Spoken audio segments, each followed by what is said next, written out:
candidates. Crazy how all three are in the AL East. Huh? Yeah, I mean, you could make the argument that the AL East is the best division in baseball. I don't really think it is an argument. I think that's pretty clearly understood to be the truth. Those win today, all four teams have 500 or above records. Yeah. So. All right, well, that'll do it for this segment of the Sports Mix, brought to you in part by Orsini's Home Store, not just an appliance store. Any longer, cabinets and designer beddings, outdoor living. It is family owned and operated right here in Martinsburg at 360 Hack Wilson Way. You can go to Orsinis.com for more. On the other side of this break, we'll get into a bunch of DC sports stuff. Soto, we talked about yesterday, making the All-Star game. Another announcement coming out about him. The Caps are currently goaltenderless. We'll get into that after this 2-minute break. You're tuned to the Sports Mix on Talk Radio WRNR and TV 10. In a long time, till I bumped into some of your friends. Hi, this is Lauren from Orsini's right here in Martinsburg. Grilling is not just for the boys. We are a Platinum Traeger dealer carrying the Pro Series all the way up to the Timberline Series. We have every flavor of wood pellets along with accessories, rubs, sauces. Not just Traeger, we carry Utz, Meat Church, Lanes, and Dizzy Pig. We also carry a full line of Yeti products. Orsini's has everything to complete your backyard. Visit us at 360 Hack Wilson Way or at Orsinis.com. When you're looking for the perfect gift, look no further than L.A. Roberts Jewelers at 146 North Queen Street in downtown Martinsburg. Choose from a huge selection of unique items, from the finest diamonds that make your eyes sparkle to exquisite timepieces, figurines, and collectibles. Buying from L.A. Roberts Jewelers means that you've made the decision to do business with people who've excelled in the industry for more than 100 years. They'll be here tomorrow when you need them, and if you need your jewelry or your watch repaired, they'll do that too. L.A. Roberts in downtown Martinsburg. Old World Jewelers for a new age. Ever try to collect on an insurance claim? Perhaps a homeowner's claim, auto accident, or fire? Insurance companies collect money from you for protection should something bad happen. And when it does, they don't want to pay, or they offer too little. At Mansion Ferretti, we have an attorney who worked defending insurance companies and knows all the dirty tricks they play to deny or lowball your claim. Call us today for help in getting what you really deserve. Mansion Ferretti, when you need justice. Hornby Media Group is your all-in-one advertising solution for businesses in and around the eastern panhandle of West Virginia.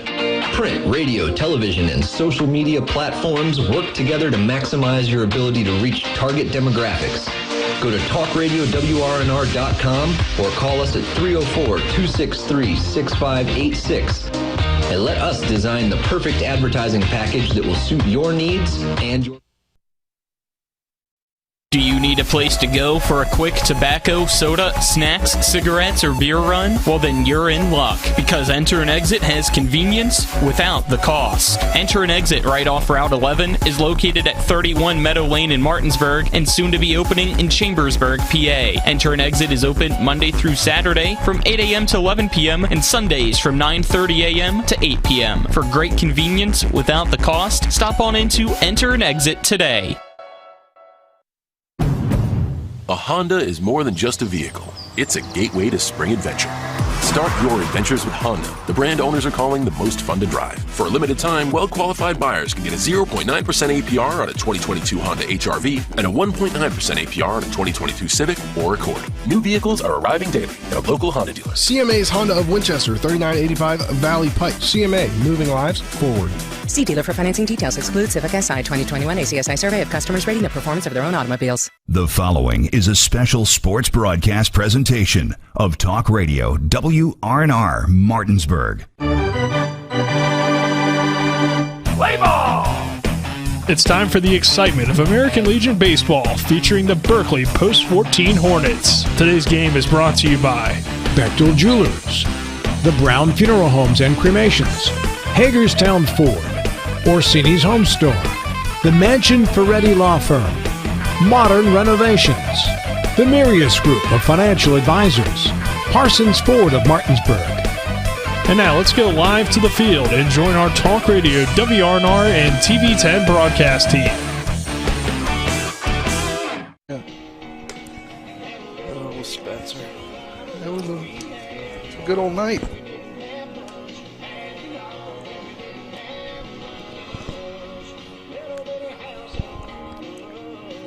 Good evening from P.O. Faulkner Park in Martinsburg, West Virginia, as we welcome you into the Countdown to First Pitch, brought to you by Cody's Auto Body at 851 Wilson Street, Martinsburg, where you get work done right the first time. Call 304-901-4777 or visit their Facebook page. Colin McLaughlin here for Talk Radio WRNR and TV10. Alongside me today is the head coach of the Martinsburg Bulldogs baseball team, Aaron Byler, as well as Spencer Dupuis. Our cameraman is Donald Kinney.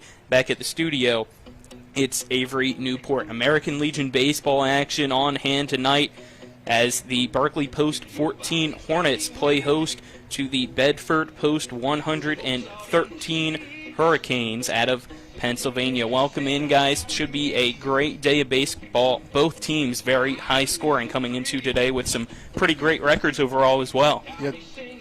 I'll let you go first, Aaron. I know you're the quiet one there. Spencer was ready to go, but you're the one closer to me. Yeah, I don't want to interrupt Spencer, but, you get to this point in the season here, and they got the game tonight, and then obviously tomorrow with Romney, Potomac, and then they got their weekend mixer that they're traveling down toward the Bridgeport area to play, and then it becomes real. Next week it becomes real with the area tournament this year, which is going to be a best 2 out of 3 with them in Potomac. So, it's time for them to, start playing their best baseball, kind of tune in. I think they have a good idea from talking to manager Tobin about where they're at and what they need to do. I think they're, finally starting to get 100% healthy, so it's time for them to start playing playoff baseball. And what I was going to say was, got lucky here. That storm that looked like it was headed for here just went right around us, and a good night for some baseball here and some very good teams. We saw Berkeley Post 14 get that perfect game in 5 innings on Sunday against a shorthanded Kingwood team, and this Bedford Hurricanes team is definitely a challenge that manager Tobin wants to bring in with the postseason on the horizon. Yeah, both teams 1 week away from the postseason as Berkeley Post 14 comes in with a record of 17-6 now. Almost had those last numbers backwards there on a 6-game win streak. Bedford Post 113 comes in with a record of 18-4 as Berkeley Post 14 comes out here to start the warm-up. Starting pitching-wise, it will be for Berkeley Post 14, Jason Myers on the mound today, coming in 1-0 record, 8 1/3 inning pitched so far. His ERA is 1.68. He's given up 2 hits, 5 runs, 2 of them earned, 4 walks, and 11 strikeouts. And you'll hear later from the manager of Berkeley Post 14 and Trip Tobin as I interviewed him before the game, and he said that he expects Myers to go around probably 50 to, I think in that maybe 60 to 80, 60 was to more 80, like yeah. that pitch count today. So expect him to go deep, unlike what we saw on Sunday where it was a 3-pitcher rotation, but all 3 of them were fantastic, Spencer, in that game. They definitely were fantastic, and a guy that least expected to be fantastic when you look at his numbers and how much he hasn't been able to get on the mound this year for this Legion team is Brad Smedeke. He came out, struck out the side in that final 5th inning that he was able to pitch, and he's getting a lot of opportunities there. The Washington Patriot is making a lot of the time that he's been given. So we are at about 17 minutes here until first pitch at P.O. Faulkner Park. So we'll take our first break here on the Countdown to First Pitch, and when we come back, we'll hear from Trip Tobin. This is American Legion Baseball on Talk Radio WRNR and TV10. Before the invitations and the dress, the flowers, cake, candles, or vows, there was an answer to a question proposed with a ring. Bechtel Jewelers knows that an important part of your wedding happens before the I-dos. We're a diamond store with an engagement and bridal jewelry selection that's both exciting and accessible. On the big day, there's everything else, and there's the ring. Make sure you get this one right at Bechtel Jewelers in Inwood. Mom, I hit your car with a softball. Did you throw it or hit it off the tee? Off the tee. Whoa, good hit, kid. Good thing we know Cody from Cody's Auto Body. I'll text him now. Oh, Kenna, I heard you hit your mom's window with a softball. Good hit. Keeps me in business. We can get you in lickety-split, no Hey, that's a bad word. Shut up, kid. We won't drop the ball on your car. Every repair's a grand slam. Bring your car to Cody's Auto Body. As always, it's Cody's with a T for trust. Hey, you can't say that. With 4 new car dealerships and 4 used car dealerships in 3 states, Parsons is the largest used car and fastest growing new car dealer in the tri-state area. Take Parsons Ford with huge savings on hundreds of new Fords, financing from 0%, Parsons' goal of financing for all, and Parsons' famous above-market trade-in allowances that help make Parsons #1 for used cars too. See why so many won't buy anywhere but Parsons Ford in Martinsburg. We became #1 by making you #1 first. Parsons. Not sure where to go or who to trust with your flooring project? And start with Trips Flooring, proudly serving the area for more than 25 years, specializing in floor sanding and refinishing, along with installation of new flooring, including hardwood, tile, vinyl, laminate, carpet, and the hottest trend in flooring, luxury vinyl, tile, and luxury vinyl plank. Are you on a budget? Check out their warehouse, cash and carry, or call 304-229-7009, or visit them online at tripsfloorsanding.com. Welcome back into the Cody's Auto Body Countdown to First Pitch here at P.O. Faulkner Park in Martinsburg, West Virginia, as Berkeley Post 14 plays host to Bedford Post 113. And let's now get into our coaches' interviews, brought to you by Smokin' Southern Style Barbecue. Looking for the best place for delicious homemade barbecue?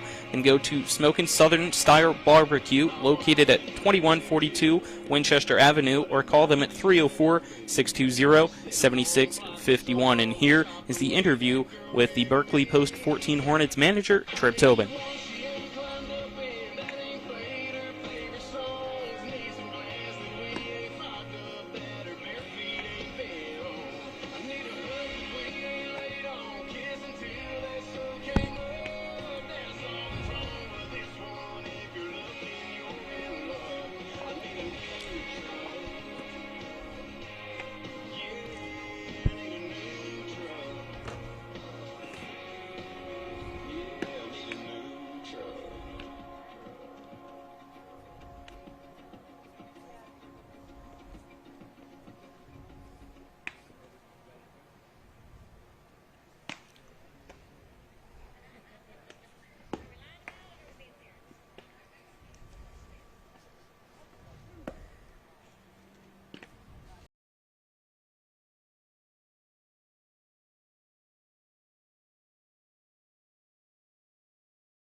We can hear it, right?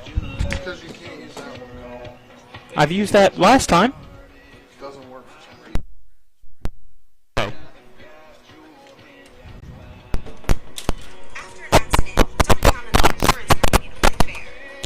Part 2 of the season, and we're here now, and I think that the 6 losses were against some really good competition. I'm glad we played them. You know, if you're undefeated, I've said it before, then you probably don't have the toughest schedule. So, you know, we played some really good baseball this summer, come up on the short end every now and then, but I think that these guys are gelling together and going in the right direction.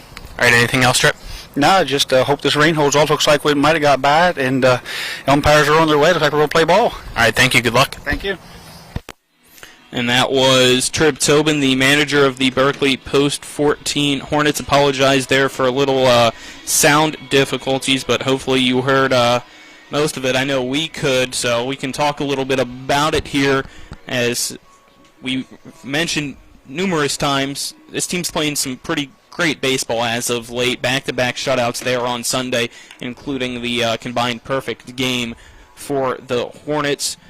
Hopefully here, even against a better opponent in Bedford, they still come out to play, and we can see the high-scoring offense that averages almost 8.5 runs per game, and some dominant pitching on the mound as well. Well, I think when you heard manager Tobin talk there, he talks about playing a tough schedule and playing good competition. I mean, when you have a group of EPAC All-Stars, you don't want to, go out every night and not play teams that are going to give you, a good game. You're not going to get anything out of that.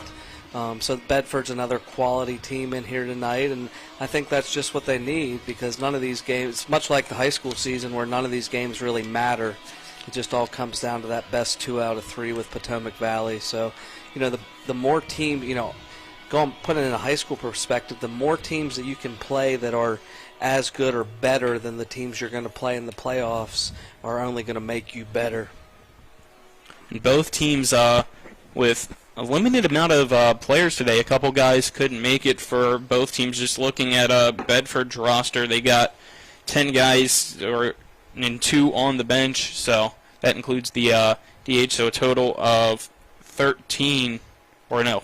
My math was wrong there for a second, I know. Communications major here, and same thing there here for Berkeley Post 14. Only 4 guys able to be on the bench today. So I did see, I don't know if Tripp mentioned it numbers-wise, but I did see Colin Reed walk up about 5:30-ish. He's on here, so. Yeah, him and Cam Moore were at a visit today down at Salem, so Tripp said that they'd probably be rolling in here about game time. Both of those 2 guys on the bench, so we'll have to see how they're feeling after that trip, if we get to see them out playing or if they'll just rest up today and be in action tomorrow against Potomac Valley. Yeah, I don't know if it was a visit where they just kind of toured the campus and talked to the coaches, or if they actually worked them out. My guess is that they probably just were touring the campus and checking out facilities and talking to the coaches. Typically those college coaches, they're either going to see it playing in a game, in a Legion game like this, or they're going to see it at a showcase, some sort of showcase tournament. So my guess is they didn't have a workout today, but I don't know. All right, we're going to take another break here on the Cody's Auto Body Countdown, the first pitch. When we come back, we'll get you the weather, starting lineups, and prepare you for first pitch between Berkeley Post 14 and Bedford Post 113. This is American Legion Baseball on Talk Radio WRNR and TV 10. Are you considering selling your home and don't know where to start? Then call Chris Ross and the Milestone Real Estate Group at Keller Williams. A Martinsburg High School graduate, Chris knows the local market, and he's proven it as #1 real estate team in West Virginia in 2019. Phone Milestone Real Estate Group at Keller Williams at 304-579-7349 or go to callchrisross.com. Let's celebrate your real estate milestone together. WVU Heart and Vascular Institute offers world-class heart care close to home. Our board-certified physicians are performing groundbreaking procedures using cutting-edge techniques, and that's why we're expanding our services to every corner of our region, so you don't have to travel far to receive the great specialty care you deserve close to home. We're now accepting new patients at all 4 convenient locations in Martinsburg, Hagerstown, Shepherdstown, and Winchester. WVU Heart and Vascular Institute, world-class heart care close to home.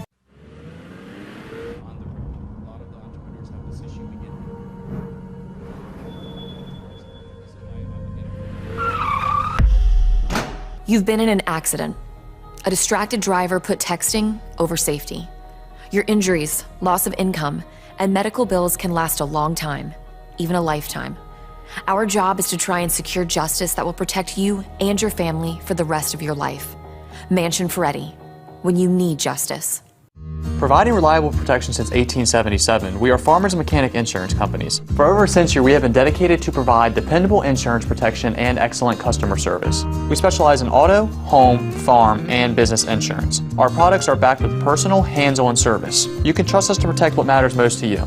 For all of your insurance needs, there's Farmers and Mechanics Insurance Companies.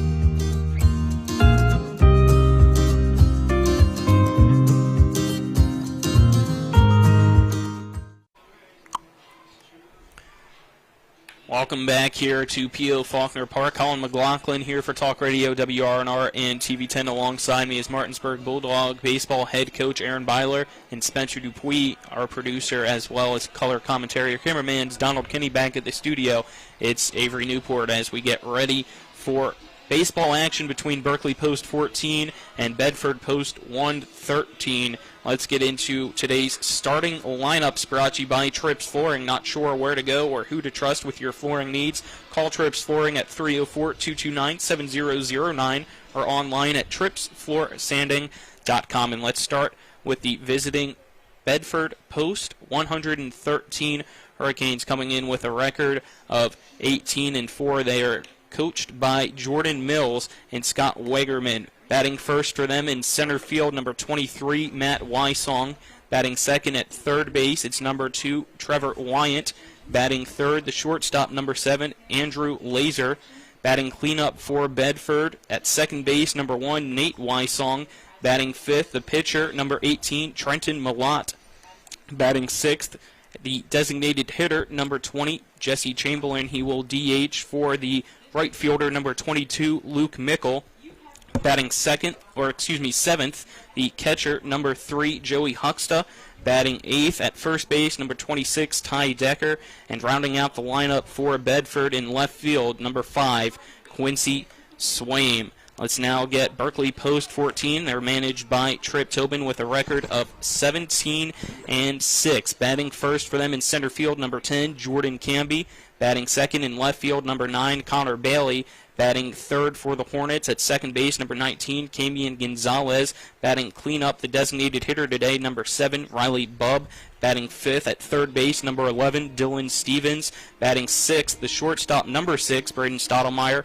Batting seventh at first base, number 12, Jackson Ruest. Batting eighth in right field, number 14, Chase Herndon. And rounding out the lineup for Berkeley Post 14, the catcher, number 15, Ty Broughton. Those are your starting lineups, again, brought to you by Trips Flooring. Let's now get into today's weather, brought to you by Kelly Allstate Insurance. For all of your insurance needs, call Gary Kelly at 304-263-4596 or stop by 724 Lakeview Drive in Martinsburg. 72 degrees, partly cloudy skies. It looks like the rain has stayed away. It should be a nice, cool evening for some American Legion baseball here in Martinsburg as both teams' managers go out to home plate to exchange lineups and meet with today's umpires, who are about a few minutes away from first pitch here between Bedford and Berkeley. Looking forward to this one. Didn't expect this week, as we were told over the weekend that it was added to the schedule. I know you're looking at some stats right now. Aaron Byler, what are you hoping to see from these two teams? I haven't got to dive, into the stats too much yet. We'll work through that as we go through the game with Bedford's lineup. But, as a PA guy myself, Bedford Legion is, typically very strong. They're unlike Berkeley Post 14, who draws from 6 large schools. They probably draw from 10 to 12, smaller schools. I'm not sure if they have some kids from Everett on the team or not, but I know Everett won the 2A state championship from Pennsylvania. I wouldn't be surprised if I think they're Northern Bedford, McConnellsburg, Everett, those smaller schools, up there in central Pennsylvania. So let's take another 2-minute break as we get ready for first pitch here from P.O. Faulkner Park. This is American Legion Baseball on Talk Radio, WRNR, and TV10. A reputation for caring, a legacy of service. At Brown Funeral Homes and Cremations, it's been our story since 1880. A family-owned business, we support the needs and wishes of families. We offer traditional services, as well as many options for cremation, customized remembrances, and pre-planning. Brown Funeral Homes and Cremations retains its family atmosphere and stays true to its roots. Contact us for advanced planning, or at your time of loss. We're here when you need us. Hi, this is Rob Mario. Larry DeMarco, broker of Modern Realty Results, believes he has some of the best real estate agents in the Eastern Panhandle. Agents at Modern Realty Results have years of experience and knowledge of the local real estate market. Agents within the office work as a team to provide quality customer service. We strive to always ensure client satisfaction through handling every transaction with honesty and integrity, all while offering competitive rates. Modern Realty Results is veteran-owned and managed. Please call 304-262-4222, modernrealtyresults.com.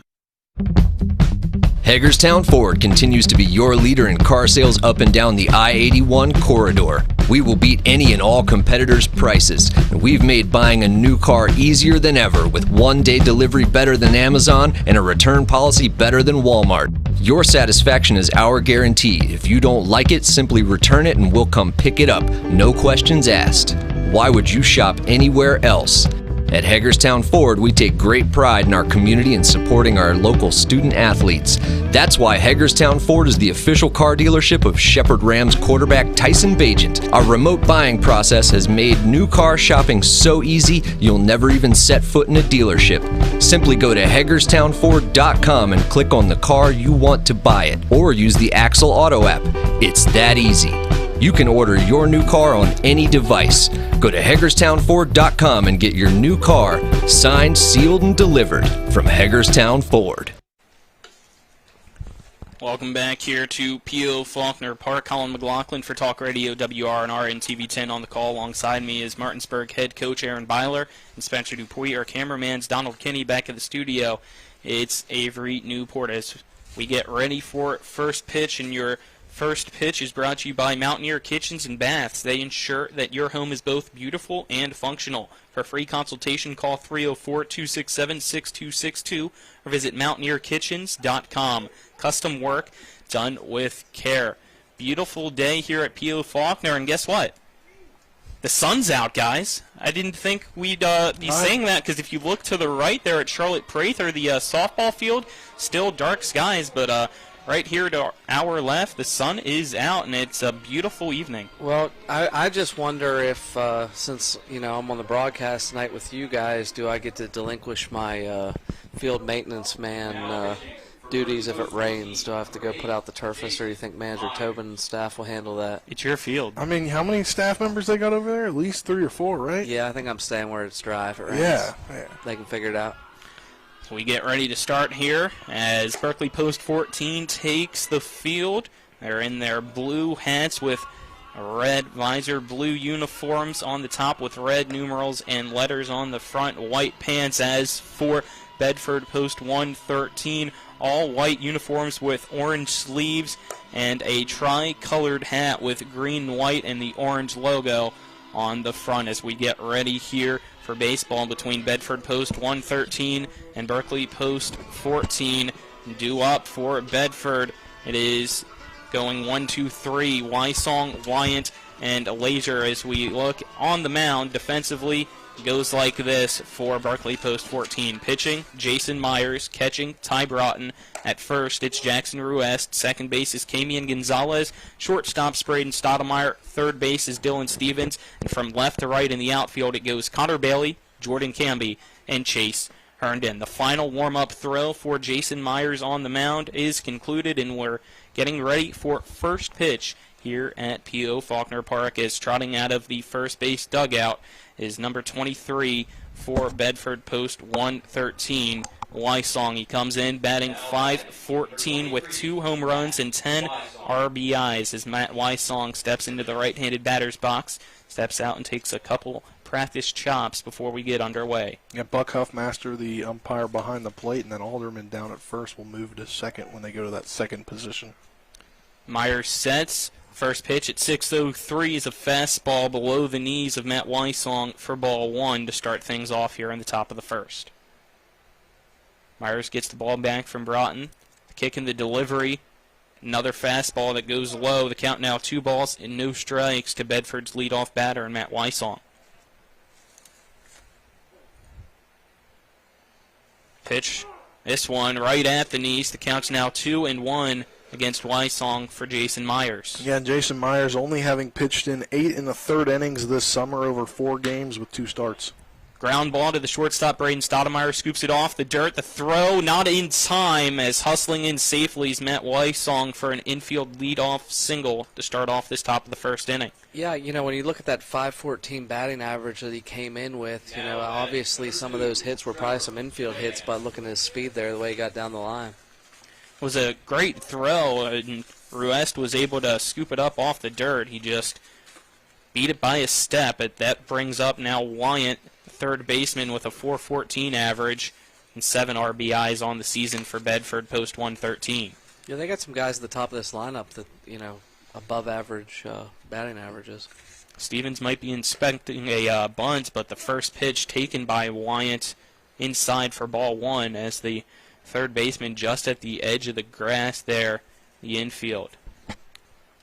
It's hard to know when you don't play these teams, are they gonna, are they a small ball team that's looking to bunt, or are they looking to, play for the 2-run home run? Pitch from Myers, fastball low and in, the count now 2-0 to Wyant. Going through their a little bit of their Game Changer earlier, had a hop on Game Changer Classic, and old school. Yeah, and saw they score a good amount of runs, and they've only those 4 losses. Most of them were close. Myers sets on the rubber. The pitch popped up to the right side.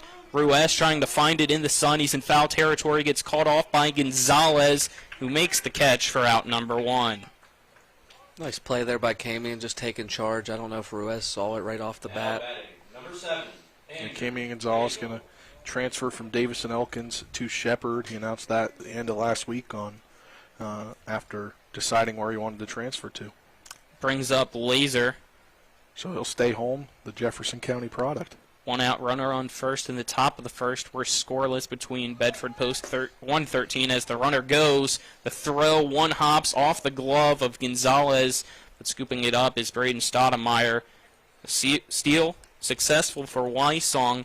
It's now a 1-0 count to Laser with 1 out in the top of the first. Yeah, he can really run. He got a great jump there. Got to do a little bit better job holding runners. That could be a little bit. Myers hasn't pitched only 8 innings.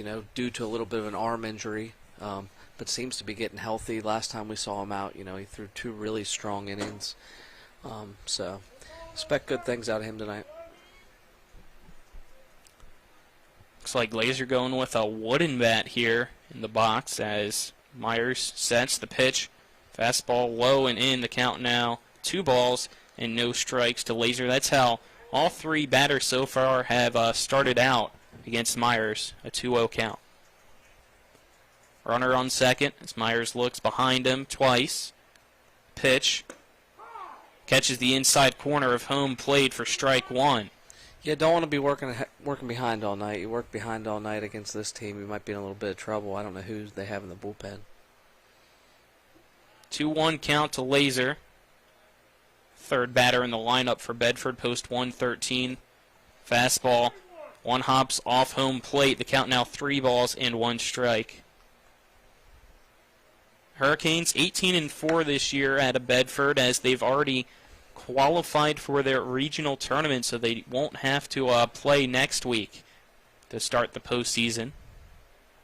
Meyer sets on the rubber on the turf pitcher's mound and steps off as he didn't like what he saw from the base runner on second and Matt Weissong. If you're going to steal third, 1 out's time to do it. Already seen Weissong steal second during this at-bat. As Meyer sets, pitch, fastball low, ball 4. That's going to send Laser to first. 1 out, runners on first and second.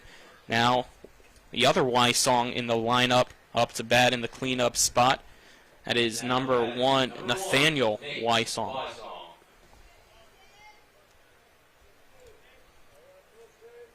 So Nate Weissong batting 200, steps into the right-handed box here against Jason Myers. Fastball catches the knees for strike 1. 200 with 2 RBIs and 10 runs scored. Myers checks both the runners on first and second. Pitch, breaking ball, low and away, evens the count up at 1 ball and 1 strike. That's Matt Weissong on second, Laser on first.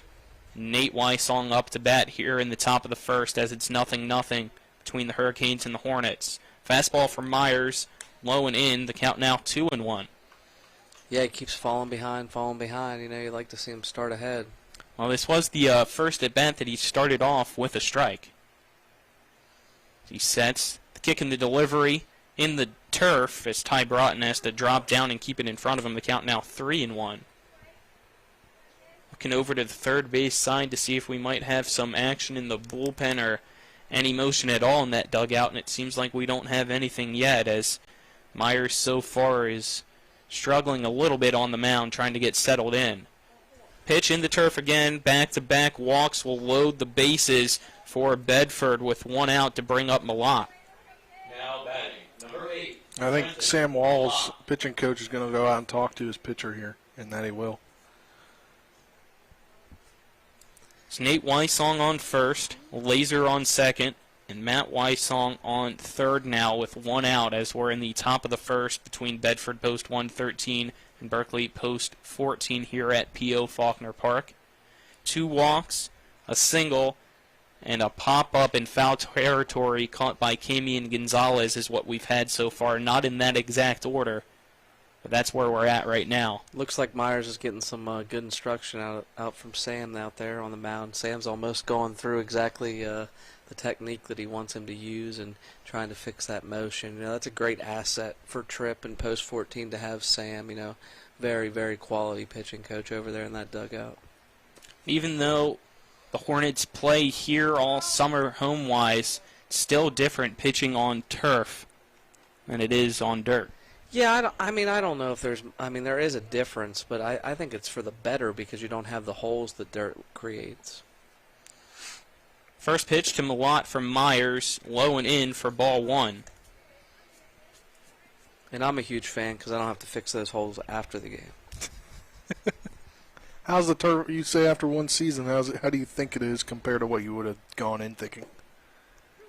Yeah, it's holding up pretty well. You know, they say that you can play about 200 games on it, and then they just make, you know, replacement patches for your wear areas. So next pitch misses low again. Count now 2-0 to Malott from Myers. Bases loaded. The pitch inside almost hits Malott. It's a 3-0 count now.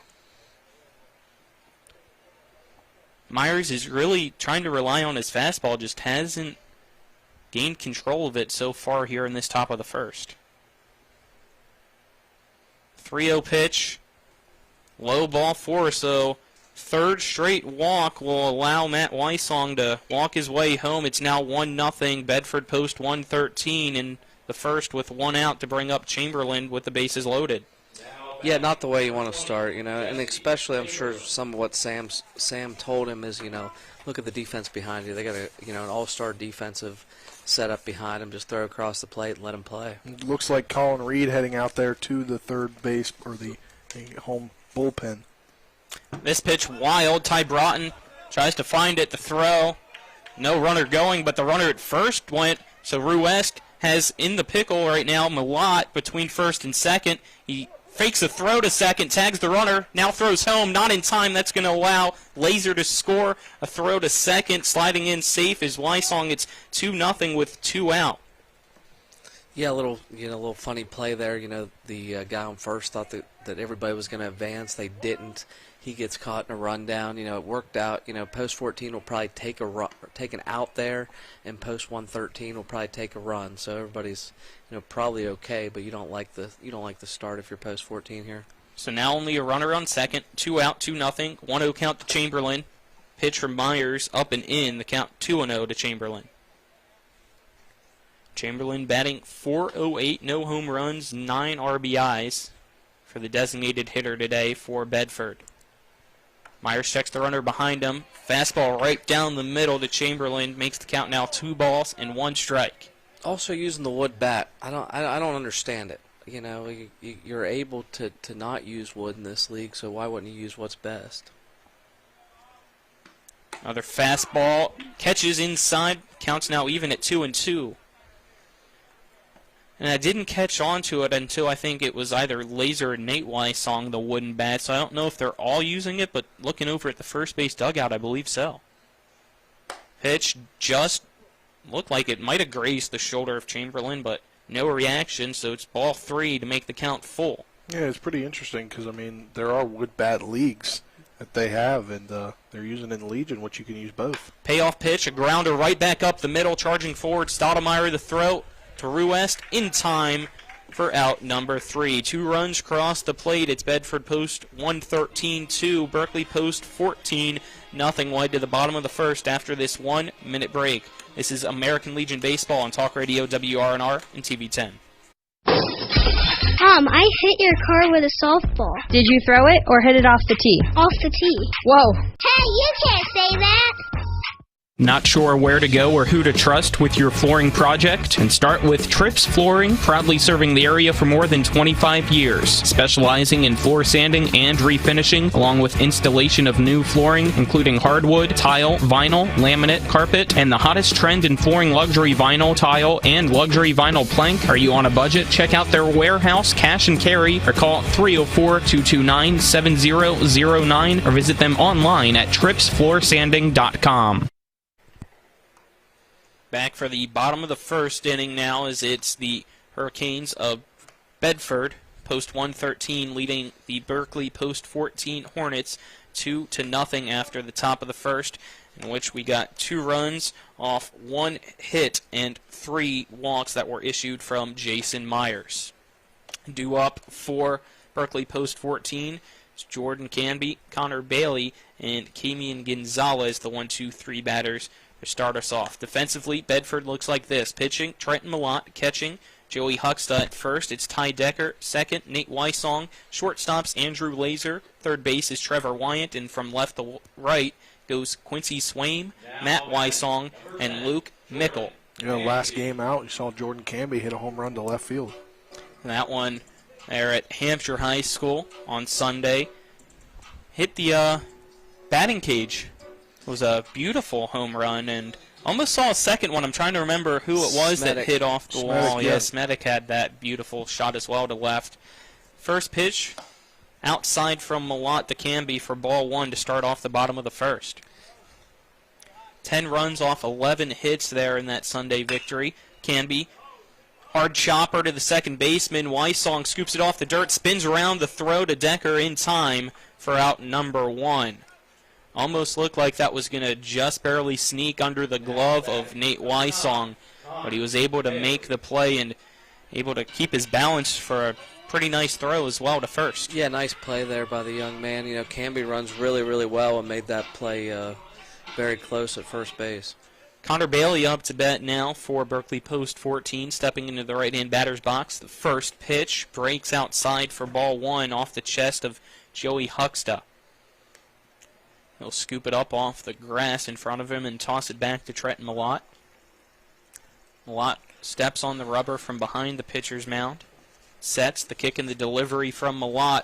Low fastball in the turf. The count now 2-0 to Bailey.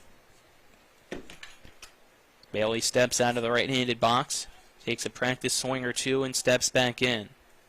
Bailey comes in hitting .333.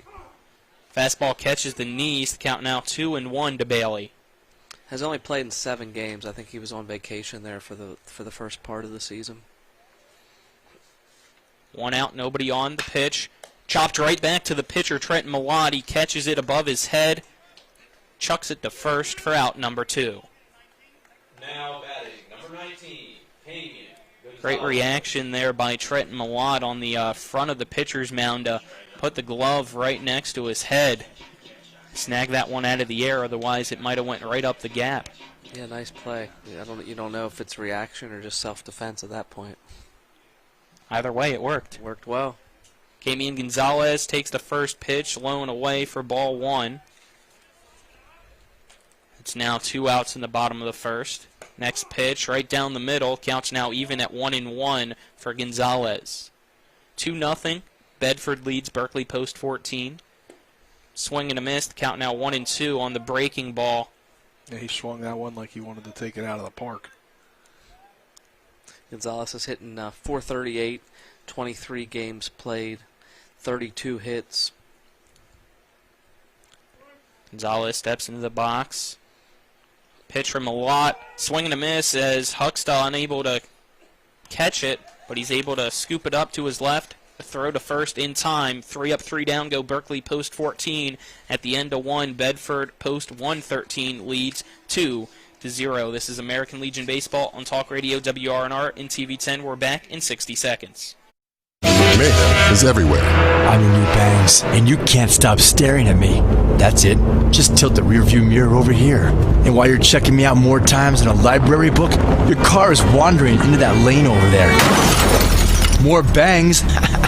Neat. And if you've got cut rate insurance, you could be paying for this yourself. So get Allstate. Call Martinsburg Allstate agent Gary Kelly today at 304-263-4596. Are you considering selling your home and don't know where to start? Then call Chris Ross and the Milestone Real Estate Group at Keller Williams. A Martinsburg High School graduate, Chris knows the local market, and he's proven it as #1 real estate team in West Virginia in 2019. Phone Milestone Real Estate Group at Keller Williams at 304-579-7349 or go to callchrisross.com. Let's celebrate your real estate milestone together. To the top of the second inning we go here at P.O. Faulkner Park. Colin McLaughlin for Talk Radio WRNR and TV 10 here. Alongside me is Aaron Byler, the coach of the Martinsburg Bulldogs. Spencer Dupuis, our executive producer and color commentator as well. Cameraman is Donald Kinney for the TV 10 side, and back at the studio, it's Avery Newport. Top of the second, the 7, 8, 9 batters due up for Bedford post 113 as they lead 2-0 is Joey Huxta, Ty Decker, and then the 9th batter is Quincy Swain. Myers threw 28 pitches in the first, only 9 of them for strikes, so look to improve on that. First one called a strike. First one, he gets in the zone. As Aaron speaks that one into existence. What do you think this one's going to be, Aaron? Hopefully a strike. Feeling confident? Fastball in the turf, evens the count up at 1-1, so Aaron Byler now predicting 500 baseball. Myers sets on the mound. Pitch right outside, catching the part of home plate. Count now 1 ball and 2 strikes. You learn very early coaching that you can't do it for him. Fastball fouled off by Huxta into the backstop. The count remains at 1 ball and 2 strikes. Sun still shining here in Martinsburg as the clouds that we thought were going to bring some stormy weather have moved past us. The rain did as well. Yeah, really, honestly, just sprinkles for the most part here at the park.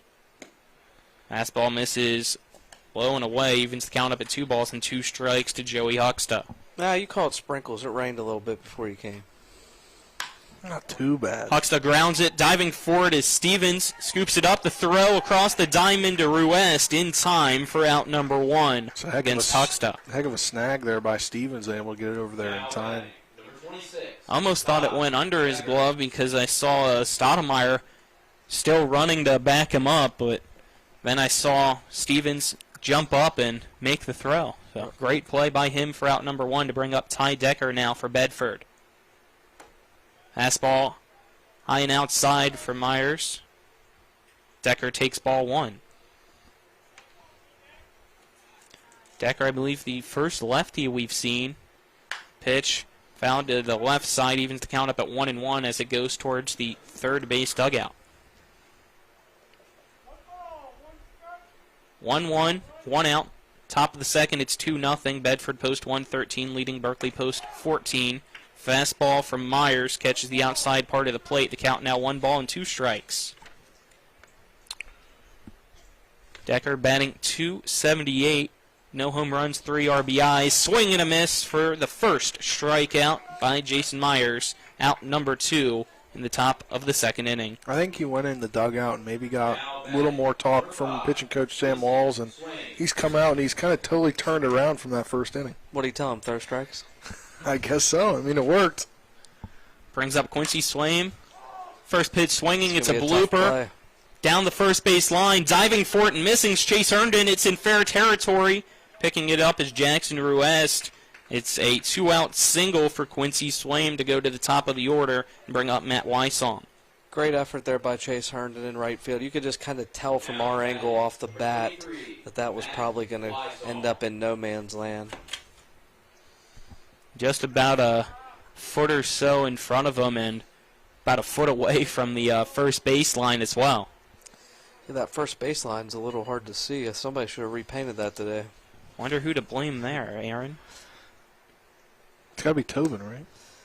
First pitch, high for a ball. Ty Broughton throws over to Ruest at first to try to pick off the runner. Goes back in safely. So it's a 1-0 count to Matt Wysong, who's 1 for 1 today. He singled to left and later scored. I think it got overlooked because they had to do some repair to that warning track. Pop up by Wysong. Kamian Gonzalez on the edge of right field makes the catch to retire the side. So no runs this inning. It remains 2-0 wide to the bottom of the second after this 60-second break. This is American Legion Baseball on Talk Radio WRNR and TV 10.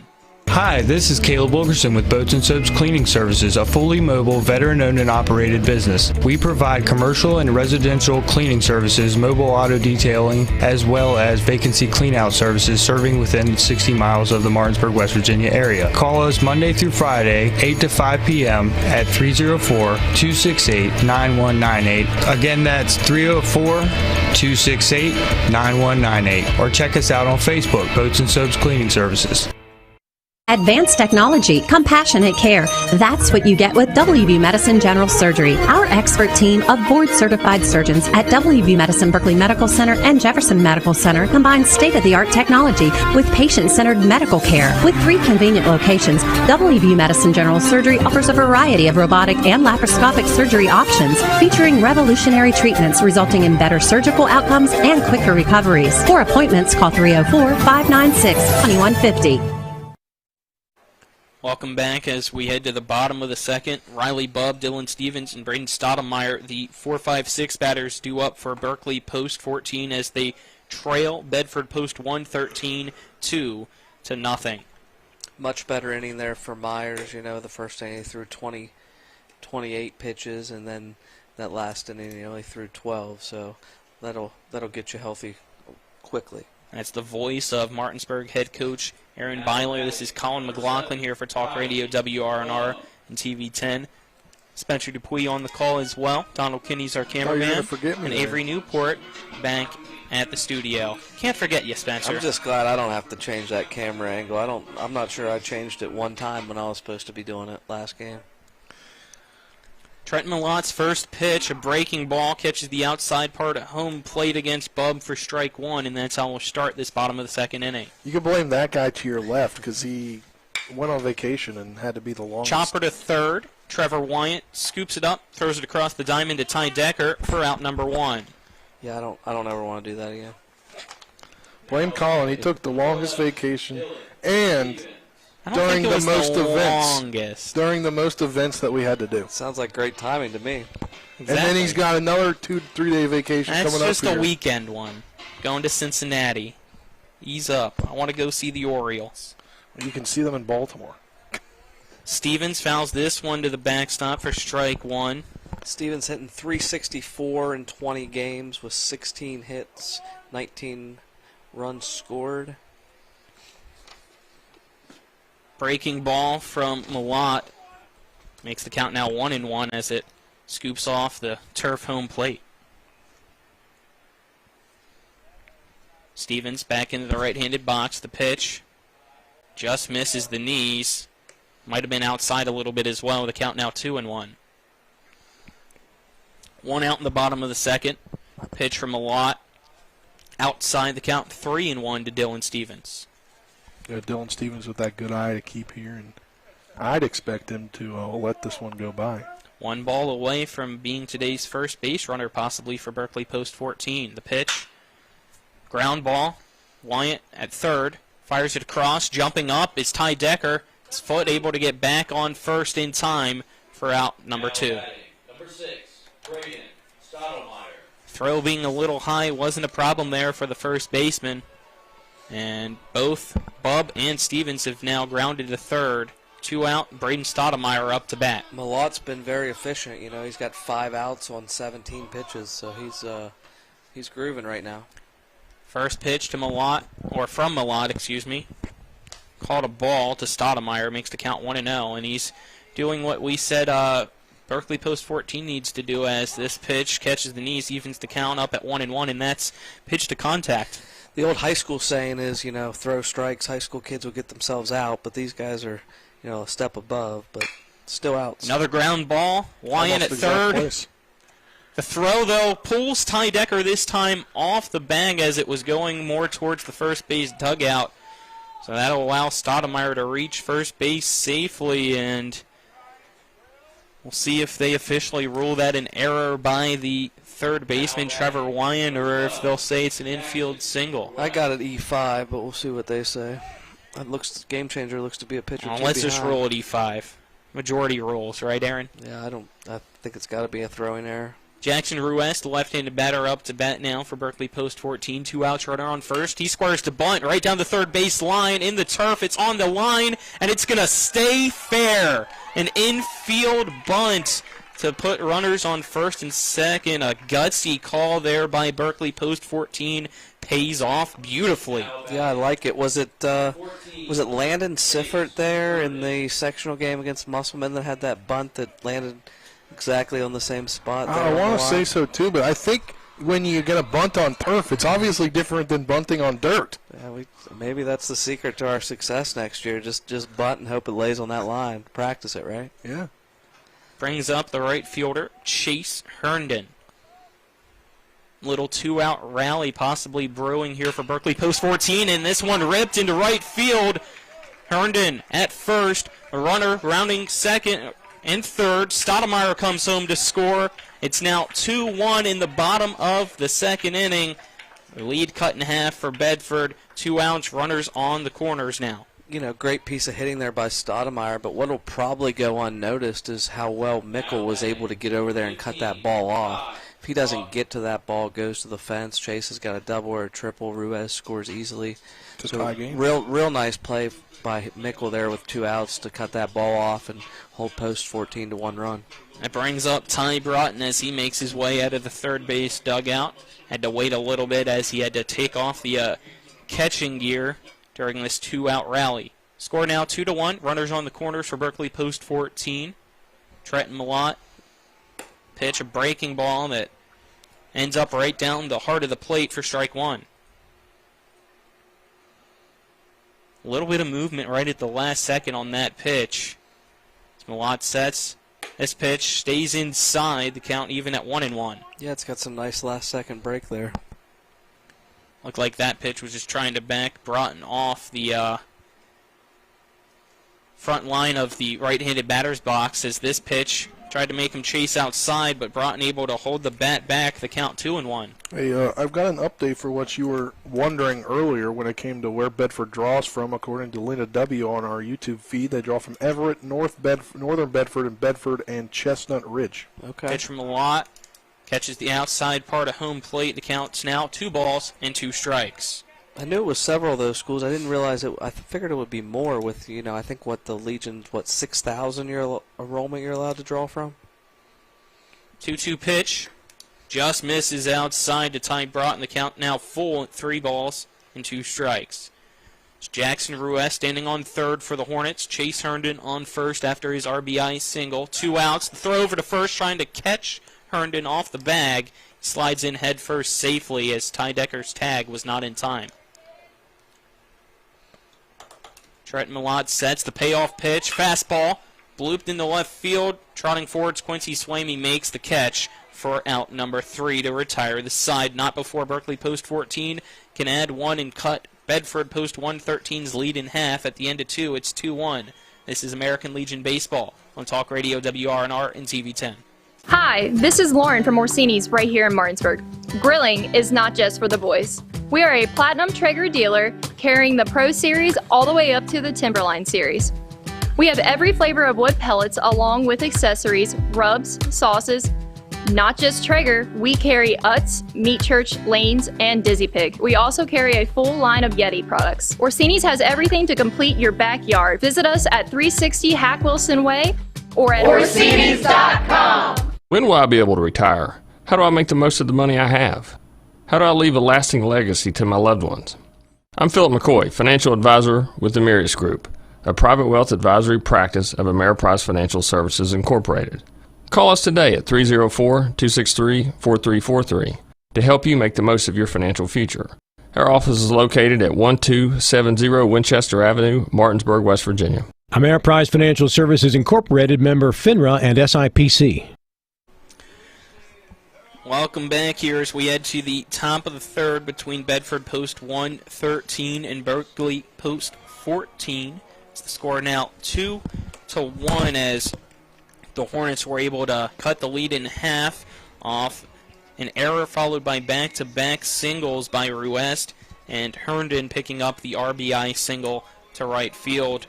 And what really got that rally going was a bunt by Jackson Ruest that got Stodden in scoring position. Yeah, I don't think that's a call. With 2 outs, the coach typically isn't going to call for that. But you got some guys, especially left-handed guys or guys that can run really well, that kind of just have that green light bunt all the time if they see the third baseman back. Just a perfectly executed bunt there by Ruiz, and a little small ball to get things going and get a run across the board for post 14. Trevor Wyant, Andrew Laser, and Nate Weissong, the 2-3-4 batters, due up for Bedford post 113 as we get ready for the top of the third inning. It's Jason Meyer still on the mound here for Berkeley post 14, trying to find the same success that he had there in the second after struggling in the first. First pitch from Myers. One hops over to the third baseman, Dylan Stevens. Keeps it in front of him after it bounced, I believe, off his knee to throw across the diamond to Ruest in time for out number 1. That was a great getting back to it, I guess, the reaction after it kind of bouncing off the glove, him to be able to throw over in time, and it was a really close play. Yeah, just one hopped right off the grass on the edge of the infield dirt. Laser's hitting .466 with 2 home runs and 21 RBIs. Laser, it's a fly ball to right field on the first pitch. Chase Herndon backtracking, makes the catch. 2 pitches, 2 outs in the top of the third. Brings up Nate Weissong, who walked in his first at-bat. Looks like we might have some action in Bedford's bullpen as well, so we'll have to keep an eye on that as we head to the bottom of the third in a little bit. Trying to see exactly who it could be, but let's focus in on this at-bat. First pitch, right down the middle to Weissong for strike 1. Yeah, much better inning here for Meyer. Seems to be settling in.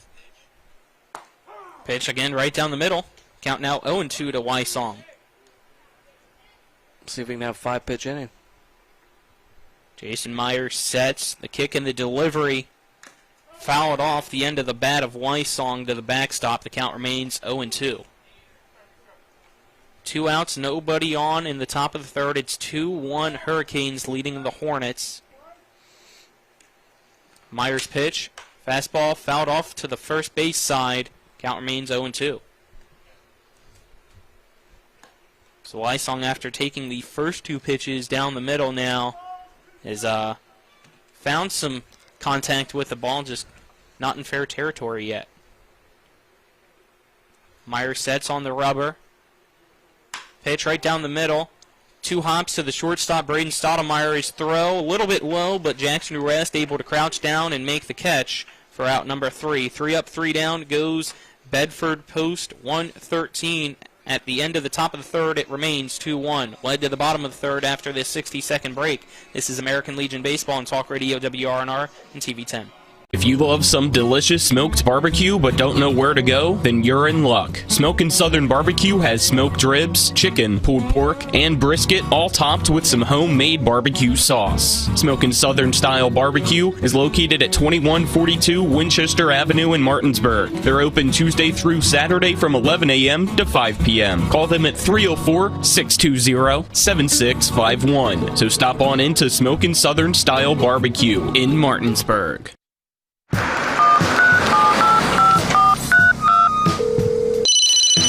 Hello? We're here again 3 times in the past 2 days.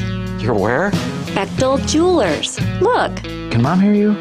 No, she's in a diamond coma. Get her the pendant, or I will. Hey, that's my credit card. What? Can't hear you, Dad. You're breaking up. It's gonna take more than a crying baby to wake her out of this diamond coma. you're going to need a mega dose of jewelry from Bechtel Jewelers. Stats. Welcome back here to P.O. Faulkner Park as we head to the bottom of the third inning between Bedford post 113 and Berkeley post 14. As Bedford leads 2-1, we have a pitching change for Bedford. As now on the mound, it's number 22, Luke Mickle. Yeah, Mickle in 31 2/3 innings, 7 games, 5 starts, a 5-0 record. He's got a save, giving up 15 runs, 9 earned, 12 walks, and 29 strikeouts. Do not have his ERA, though. Judging by those numbers, I would assume that his ERA is pretty good. Yeah. So it looks like Quincy Swaim has moved over from left to right field, I believe, as well. And we'll try to get the other defensive changes during this inning as the first pitch to Canby, swing and a miss for strike one to start the bottom of the third. Canby's hitting 280, looking for him to drive that average up here a little bit. Next pitch, fastball in the turf, count even at 1-1. So if Swaim moved over to right, just got to figure out who's possibly in left. And it looks like we might have a new third baseman as well, so a lot of changes. Here is the breaking ball from Mickle, goes in the dirt. Count now 2-1 to Canby. So it goes Malott now at third. Laser still at short, Weissong at second, Decker at first, and the other Wyant, Trevor Wyant, moves from third in the left. Thank you, Aaron. Welcome. Pitch there in the dirt to Canby. So a lot of changes there. We'll see what happens defensively. This pitch, looks like it's ball 4, so it's a leadoff walk for Jordan Canby to start off the bottom of the third. Number 9, Conor. I'd like to see Jordan get on base there to lead off the inning with his speed. He can do a lot of things here. He can run, bunt. He just creates chaos for the defense. Canby getting any looks yet for colleges? Not yet, but he projects really well. He's got all kinds of tools, so they should be coming. This summer will definitely help that.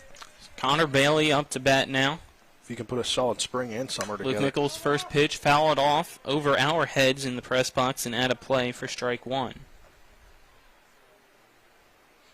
I want to get a coach's perspective, because I've always been like, why are you swinging after a guy just walked on the first pitch? You agree with me, Aaron? Yeah, 100%. Mickle sets. Swing and a miss from Conor Bailey. Count now 0-2 as that pitch was low and away. Got Bailey to chase a little bit. You talk to guys about approach all the time, but sometimes you just have to remember they're high school kids, and they want to rip it, man. Canby on first. He's going. The throw over to first from Mickle. Mickle to Decker. Decker to Weissong. Canby slides in safely. Yep, that's just that's how we teach it. How everyone teaches it. With a lefty, you just go on first movement. If he throws over, it takes 2 good throws to get you. With Canby's speed, that's not happening. So excellent job. Now runner on second, nobody out, 0-2 count to Bailey. Mickle checks the runner behind him. The pitch popped up to the right side towards the first base dugout. Goes out of play behind our cameraman Donald Kinney as the count remains 0-2. Thought Donald would have some more life over there with the ball going towards him, but he was unfazed. Yeah, it looked like nothing happened. Wonder if he knew how close it was. Again, no protective glass over there anymore. Took that away. Fastball. This time popped up in the foul territory towards the first base dugout. Joey Huxta, the catcher, runs over, makes the catch for out number 1. Unfortunately, that's what we call an unproductive out. You got Canby on second with nobody out. Manager Tobin's talking to Bailey right now. All you really need him to do is hit that ball to the right side and move Canby up 90 feet. We saw a bunt earlier, even though it wasn't from Bailey, it was from Ruest, but a little bit surprised that we didn't see one in that scenario, possibly. Gonzalez, first pitch fouled off to the right side for strike 1. I will say, in high school it's a little bit easier with guys because, we'll bunt anybody up and down the lineup, but these guys come in, as the number 1 guy on most all their teams, and they hit it so well that sometimes, you get kind of in a predicament. Do you want to bunt them or do you want to let them swing it? 0-1 count to Gonzalez. 1 out, runner on second. Breaking ball stays high. Count even at 1-1. Gonzalez struck out on a drop third strike to end the first in his only at-bat so far today. As Luke Mickle sets on the mound. Pitch, a fastball. This one popped high into the outfield. Quincy Swaim, the now right fielder, makes the catch in right center. Throws it beautifully to his cutoff man, Nate Weissong, to keep the runner in Jordan Camby on second. So now 2 outs, and Riley Bubb up to bat.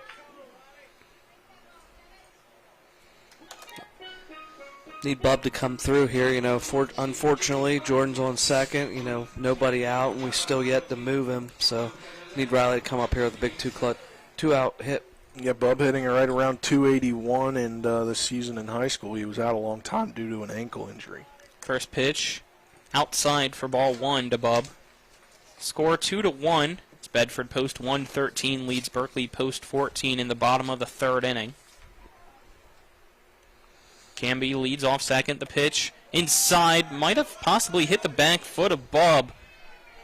Saw him wince a little bit, but no call from the home plate umpire as the ball goes past the catcher, Joey Huxta, and that'll allow Camby to advance to third. Well, so runner 90 feet away now from being a tie game. If it did hit him, Bub didn't really react as though it did, but he's the type of kid that maybe didn't do that on purpose so he could swing it.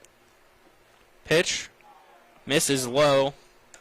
Count now 3 balls and no strikes to Riley Bubb. He wants to hit, man. He says, Coach, I'm a hitter. Let me swing it. See if he has the green light here or not on this 3-0 count. Pitch from Mickle, fastball right down the middle. Goes by Bubb for strike 1. So he did not have the green light. I've never coached a hitter that I've given the green light 3-0. 3-1. This one grooved high into left field. Backtracking's Trevor Wyant. Still looking up. Makes the catch to retire the side. Score remains 2-1. One runner left on base. Led to the fourth after this 60-second break. This is American Legion Baseball on Talk Radio WRNR and TV 10. At Mountaineer Kitchens and Baths, we ensure your home is both beautiful and functional. We've been taking care of our neighbors for over 25 years. We specialize in kitchen and bathroom remodeling, from start to finish, from design until installation. Whether it's countertops, cabinets, backsplashes, or full baths, we've got you covered. Custom work done with care. We are Mountaineer Kitchens and Baths. With 4 new car dealerships and 4 used car dealerships in 3 states, Parsons is the largest used car and fastest growing new car dealer in the tri-state area. Take Parsons Ford with huge savings on hundreds of new Fords, financing from 0%. Parsons' goal of financing for all, and Parsons' famous above-market trade-in allowances that help make Parsons #1 for used cars too. See why so many won't buy anywhere but Parsons Ford in Martinsburg. We became #1 by making you #1 first. Parsons. Back for the top of the fourth inning now, as the 5, 6, 7 batters due up for Bedford post 113 in Malott, Chamberlain, and Huxta.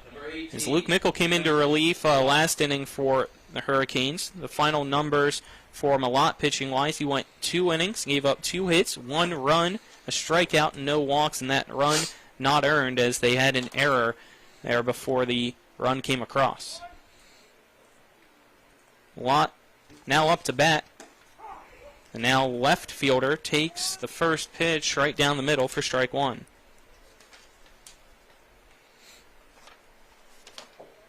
Malott's the now third baseman as the breaking ball goes outside, evens the count up at 1-1. Comes in hitting 178 on the season. 1-1 pitch from Myers. Fastball fouled off over the netting on the first base side, makes the count now 1-2.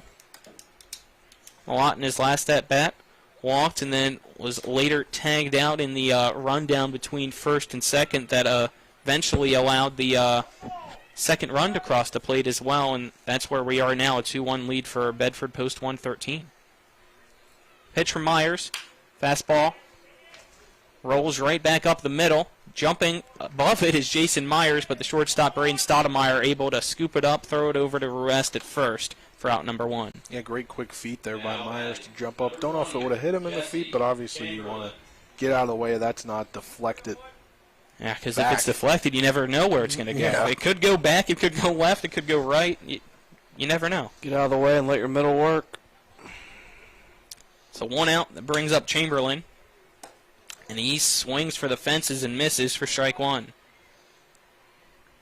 Chamberlain 0 for 1 today, grounded out to the second baseman, Camian Gonzalez, to end the first. Pitch right down the middle, count now 0-2 to Chamberlain. 1 out, nobody on in the top of the 4th inning of American Legion baseball action. Pitch drills Chamberlain right in the shoulder blade as he makes his way down to first base. Seems to be okay, but it looked like a it fastball. Sounded like it hurt. It looked like a fastball down there. Oh, he's going to have a welt on his back for sure after this. That one hurt. So now runner on first after the hit by pitch brings up Joey Hucksta. Hucksta grounded out to the third baseman in his at-bat. First pitch swinging, popped up into left field, charging forwards Conor Bailey. His hat falls off, but he's able to make the play for out number 2. Now at number 26. It brings up Ty Decker now. He struck out in his only at-bat today.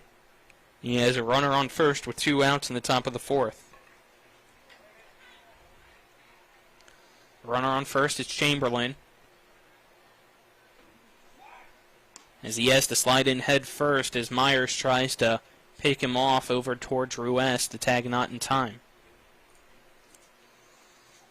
Colin McLaughlin here for Talk Radio WRNR and TV10 as Myers sets. Pitch outside. 1-0 count to Ty Decker. Alongside me on the call, it's Aaron Byler, the Martinsburg head coach, and Spencer Dupuis. Our cameraman is Donald Kinney, and back at the studio, it's Avery Newport. First game of many this week here on the air. We'll give you more of what our schedule is as this pitch, a 2-0 count now to Decker. Yeah, we'll be back here tomorrow night as Potomac Valley Post 64 comes into play for their game against Berkeley Post 14. Kind of a warm-up to next week's best of 3 game series. Myers again outside, 3-0 count to Decker. And then starting Friday, a long week ahead of us. Hopefully a long week ahead of us. You hope, for those Little League kids from around this area. We'll give you some more after this pitch, which is low and away. A 4-pitch walk to Ty Decker will put him on first and send Chamberlain to second. Bring up Quincy Swain. Yeah, Martinsburg Little League and Jefferson Little League taking part in the 10 to 12-year-old West Virginia State tournament. First game, game 1, as Martinsburg.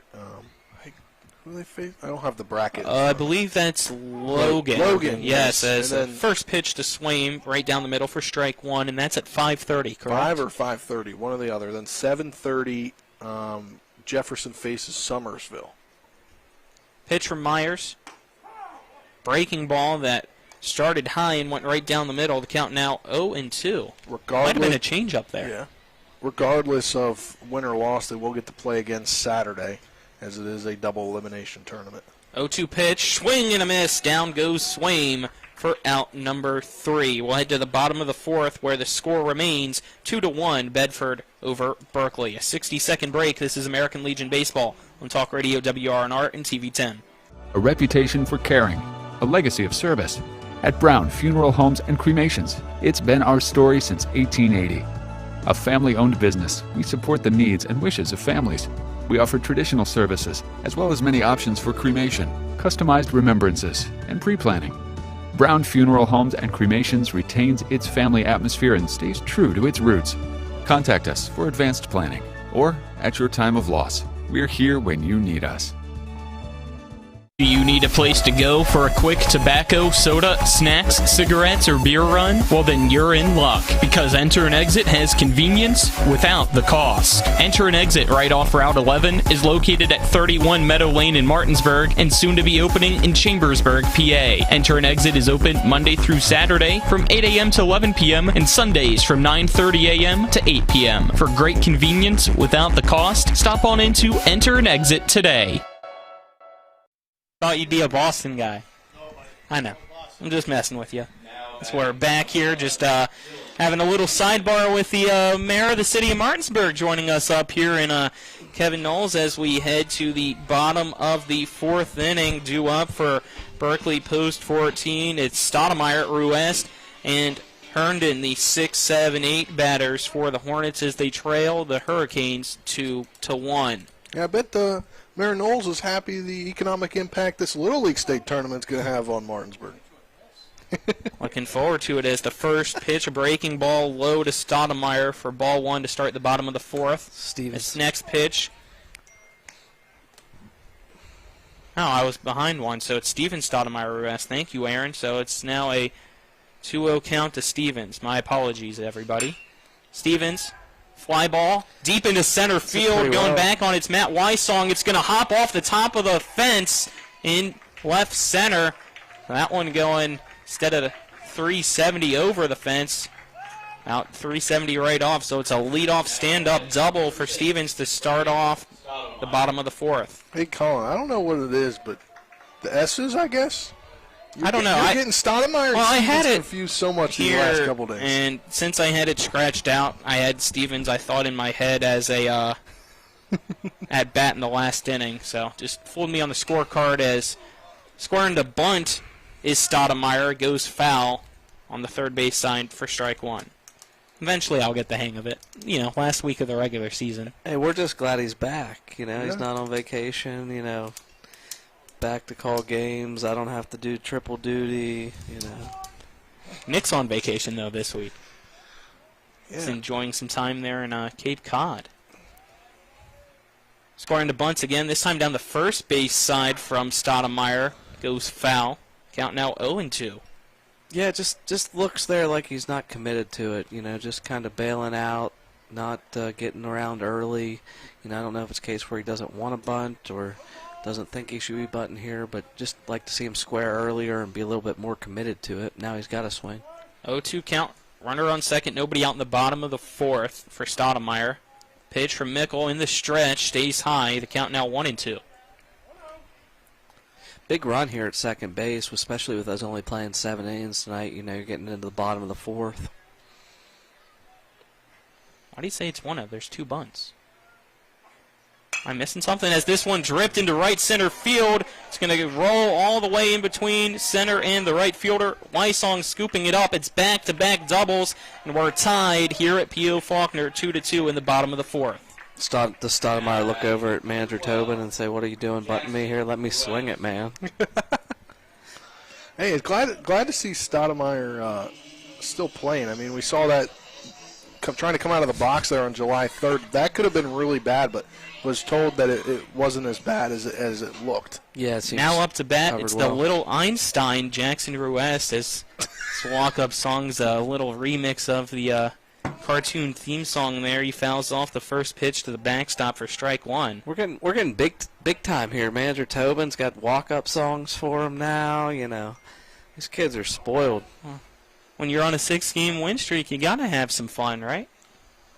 0-1 count to Ruest. Runner on second. He's going. The throw outside for a ball. Sliding in head first is Stoudemire. Safe. So stealing third successfully. It's now nobody out. A runner 90 feet away from Berkeley post 14, possibly taking the lead in a 1-1 count for Ruest. You look down there at Manager Tobin just shaking his head a little bit because with 0 outs, that's not the greatest baseball play, but it worked out. Swing and a miss from Ruest on the fastball by Mickle. It's now 1 ball and 2 strikes as Bedford post 14 there on the throw back from Joey Huxta. The catcher just avoided disaster as Mickle had to jump up to keep it from going over his head. Almost. Breaking ball outside evens the count up at 2-2. Yeah, almost threw him a run there. In a close ball game like this, as we're tied now at 2-2, you don't want that. Bottom of the fourth, 2-2 count to Ruest. The pitch grounded, and it just went off the foot of Ruest, even though it was in fair territory. It's a dead ball.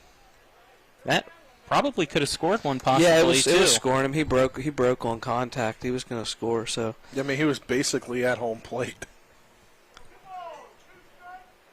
So the count remains at 2-2.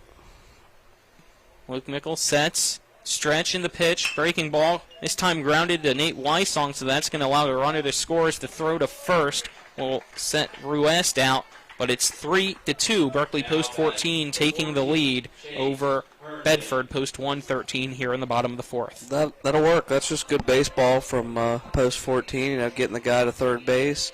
Jackson Ruiz understanding his job, knowing that he doesn't have to do too much with the infield back, and just hitting it to the right side and allowing Stodden to score. That's just good baseball. Now 1 out, base is empty. Chase Herndon up to bat. He takes the first pitch from Mickle, high and outside for ball 1. Yeah, and Post 14 now has made this comeback to take the lead, and with Bohr settling in, Meyer settling in at the on the mound. Another ball taken by Herndon, the count 2-0. Herndon, left-handed batter, saw him pitch terrifically as he two-hops this ground ball to Nate Wysong at second. Wysong throws it to Decker at first for out number 2. And as I was saying, he pitched fantastically there on Sunday in the 10-0 victory, as he was the starting pitcher, getting 6 strikeouts in 2 innings. So if you do the math, that's every single out there. Yeah. Hard to take a guy out when he strikes out all 6 batters he faced, isn't it? Well, it worked, as it was a combined perfect game in that victory. Ty Broughton up to bat. First pitch, a fastball inside for Mickle for ball 1. Do you count that as a perfect game if it was only 5 innings? We've been trying to figure this out the last couple days. Breaking ball misses outside. The count now 2-0 to Broughton. I mean, my answer would be yes. You can't control the U10 rundum. You still didn't give up a hit or a walk. And well, you can't control it. You just won't score. Yeah. Which is what you don't want. 9-0. Fastball, 2-1 now. But, I mean, anytime you don't give up a hit or a walk in what's considered a complete game, I think it counts. Fastball fouled off the end of the bat of Broughton. Count now 2-2 as the ball rolls to the backstop. The AI that writes the recaps there on Game Changer had it as a combined no-hitter. And that's what I originally said during the call, and it completely escaped my head that it could have been possibly a complete perfect game if you counted, even though it only went 5 innings. Pitch, this time fouled off, and a few feet away from our camera is Donald Kinney, still unfazed over there. I feel like you guys should have looked that up this week. I mean, what have we been doing? Well, kind of tried. It's a difficult decision, though, because it's all opinionated. Yeah. There's no written rule of what's a perfect game and what's not, as this pitch, breaking ball, intent to break at the last second, stays up and hits Ty Broughton. So 2 outs, runner on first, Jordan Canby up the bat. Back-to-back frames, seen somebody hit by a pitch. Going to get a courtesy runner here for Broughton. And it looks like it will be Bohr. Go pinch run on first. Come to the top of the lineup again. Bottom of the 4th, it's now 3-2 Hornets leading the Hurricanes. And home plate umpire calling timeout here before Jordan Canby. We'll see a first pitch from Luke Mickle. Timeout, over. Pitch, fastball, just at the shoulders, caught a ball. So it's a 1-0 count to Canby. Canby steps back into the right-handed box here against Mickle. The 1-0 pitch, fastball, blooped toward the second baseman, Nate Wysong, makes the catch. So he was the one to get all 3 outs here in the bottom of the 4th, but not before 2 runs cross the plate for Berkeley Post 14. They now lead Bedford Post 113, 3-2 at the end of 4. It's a 60-second break. This is American Legion Baseball on Talk Radio WRNR and TV 10. Hagerstown Ford continues to be your leader in car sales up and down the I-81 corridor. We will beat any and all competitors' prices, and we've made buying a new car easier than ever with 1-day delivery better than Amazon and a return policy better than Walmart. Your satisfaction is our guarantee. If you don't like it, simply return it and we'll come pick it up. No questions asked. Why would you shop anywhere else? At Hagerstown Ford, we take great pride in our community and supporting our local student athletes. That's why Hagerstown Ford is the official car dealership of Shepherd Rams quarterback Tyson Bagent. Our remote buying process has made new car shopping so easy, you'll never even set foot in a dealership. Simply go to HagerstownFord.com and click on the car you want to buy it, or use the Axle Auto app. It's that easy. You can order your new car on any device. Go to HagerstownFord.com and get your new car signed, sealed, and delivered from Hagerstown Ford. Welcome back here to P.O. Faulkner Park. Colin McLaughlin here alongside me is Aaron Byler and Spencer Dupuy. Our cameraman's Donald Kinney, and back at the studio it's Avery Newport. And Aaron, you got some info for us. What is it? So we talked earlier about, Bedford using all the wood bats, and I was, kind of critical of that myself. But, I was texting some of my coaching buddies from back home, and Pennsylvania American Legion is unique in the fact that their leagues only use wood bats. Okay, when we were at the break, I was asking you if it's good news or bad news, and you were like, more towards bad. I thought you were going to say we're playing 9. No, I was just curious, because why they were using wood bats, so that makes a lot more sense for us now. Top of the lineup to start the top of the 5th. It's Matt Wysong fouls off the first pitch from Jason Myers.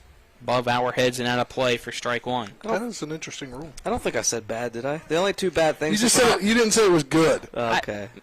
He said, "Is it good?" And then you said, "Well, it's not all that intriguing." Good to me. Fastball down the middle, strike 2. Intriguing, for the listeners. I don't know. I thought that was intriguing. Yeah. It was a good bit of information. This breaking ball goes outside. The count now 1-2 as Myers trying to get Wysong to chase, but he keeps the wooden bat on his shoulder. The only 2 bad things for us would be rain and 9 innings. And the mix would be even worse as this pitch in the turf makes it 2-2. You are correct. 2-2 pitch from Jason Myers. And on the swing as Matt Wysong goes down for out number 1. He tried to keep the bat back, but it just crossed home plate. Just a very nice curveball there by Myers. A lot of late break on it. Just seems to be really settling in here. 66 pitches so far. Looks like we have a pinch hitter here as number 12 stepping in here for Owen Taylor. Owen Taylor. Thank you, Spencer. Fouls this one. He's Count listed now. He's listed on the roster as a pitcher. So the count 1-1 to Taylor. He has 19 at bats, 3 RBIs. Grounds this one to Braden Stodden. Throw to Ruest in time for out number 2. So 6-3 out. Brings up third batter here. Unless we have another pinch hitter, it looks like it's still Laser up to bat. Now batting, number 7. Yeah, he comes in with their highest batting average. Yeah, so I wouldn't expect him to get pinch hit for. I would assume he hits all night. A little surprising that a Trevor Wine did, though. He's batting .414 coming into today, but he is 0 for 2. First pitch misses for ball 1. It's the beauty of midweek American Legion baseball. You try to get the kids in the game. Fastball. Line drive right in between short and third into left field. It's a 2-out single for Laser. His first hit of the day will bring up Nate Wysong. Number 1, Nate Wysong. Wysong walked, and then in his second at-bat, grounded out to short. 2 outs, runner on first, top of the 5th. Throw from Myers over to first to try to pick off Laser, not in time, as he slides in head first safely. So here's the innings rule in Pennsylvania Legion. All league games are 7 innings. Leagues have the option to play 9 innings in their respective leagues. Pitch inside to Wysong, ball 1 taken. I think that's similar to West Virginia, too. Both teams just have to agree on it. His fastball down the middle. The throw from Ty Broughton trying to pick off the runner at first. Jackson Ruest tag not in time. Count now 1-1 to Nate Wysong. Myers sets. Pitch. Chopped down the third baseline and just goes foul at the last second. Count now 1-2. Would have been a tough play to make there for Dylan Stevens to have to throw across the entire part of the diamond if that stayed fair, but right before the third base bag, it bounced foul. So 1-2 to Nate Wysong. As Myers checks the runner at first in Laser. Sets on the rubber, the pitch. Fastball goes through the legs of Ty Broughton to the backstop. That's going to allow Laser to go over to second and even the count up at 2-2. Yeah, more importantly, it allows Laser to get in scoring position with 2 outs. Yep. Game. Berkeley post 14-3. Bedford post 113-2. Currently here in the top of the 5th. 2 outs. A runner now on second. Looks like timeout called as Jason Meyer steps off the rubber for a brief second. Steps back on, checks the runner behind him twice. Stretching the pitch. Again in the turf. The count now 3-2 to Nate Weissong. Payoff pitch. And pending here for Jason Myers to Nate Weissong. Fastball low, ball 4. So Weissong battles back and will make his way over to first base. So 2-out rally possibly coming here. Trenton Malott up to bat for Bedford. 0 for 1 with a base on balls in the first and then 6-3 in the fourth. And after that base on ball, he was the one that got tagged out in between first and second, and then because of that, allowed the second runner to score for Bedford. First pitch to him, just misses at the knees for ball 1. Runners on first and second, 2 outs. Bedford trying to tie things up, and a timeout called by Malott before Myers could throw the pitch. Sun setting here in P.O. Faulkner Park. A little bit more clouds rolling in, but doesn't look like any storm. This one grounded to third baseman Dylan Stevens. He's going to go to his right, stomp on third base to retire the side. So no runs across the plate. It remains Berkeley post 14-3, Bedford post 1, 13-2. Led to the bottom of the 5th after this 60-second break. This is American Legion Baseball on Talk Radio WRNR and TV 10. A Honda is more than just a vehicle. It's a gateway to spring adventure. Start your adventures with Honda, the brand owners are calling the most fun to drive. For a limited time, well-qualified buyers can get a 0.9% APR on a 2022 Honda Pilot and a 1.9% APR on a 2022 Ridgeline, CR-V, or Passport. New vehicles are arriving daily at a local Honda dealer. CMA's Honda of Winchester, 3985 Valley Pike. CMA, moving lives forward. See dealer for financing details. 2021 ACSI survey of customers rating the performance of their own automobiles. Providing reliable protection since 1877, we are Farmers and Mechanic Insurance Companies. For over a century, we have been dedicated to provide dependable insurance protection and excellent customer service. We specialize in auto, home, farm, and business insurance. Our products are backed with personal, hands-on service. You can trust us to protect what matters most to you. For all of your insurance needs, there's Farmers and Mechanics Insurance Companies.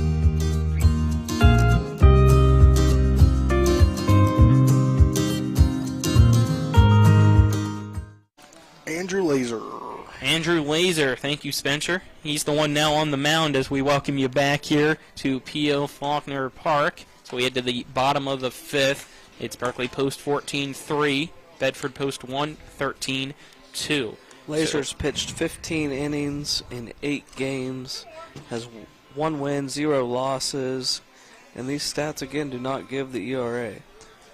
So let's see if they made any multiple defensive changes like they did last time, as Laser goes from short to pitching now, so we'll have to check and see who's at short and if anybody else moved around as we get ready due up for Berkeley post 14, the 2, 3, 4 batters in Bailey, Gonzalez, and Bub.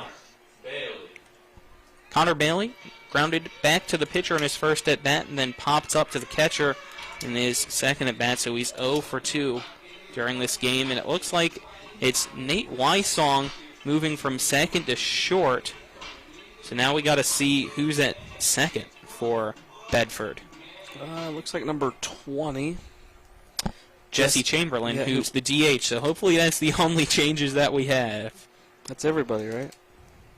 Unless they just decided to swap around as the first pitch in the dirt for ball 1 to Conor Bailey from Andrew Laser.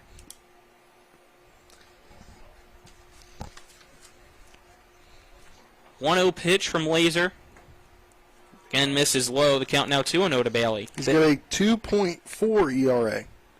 With the batting average against of 214.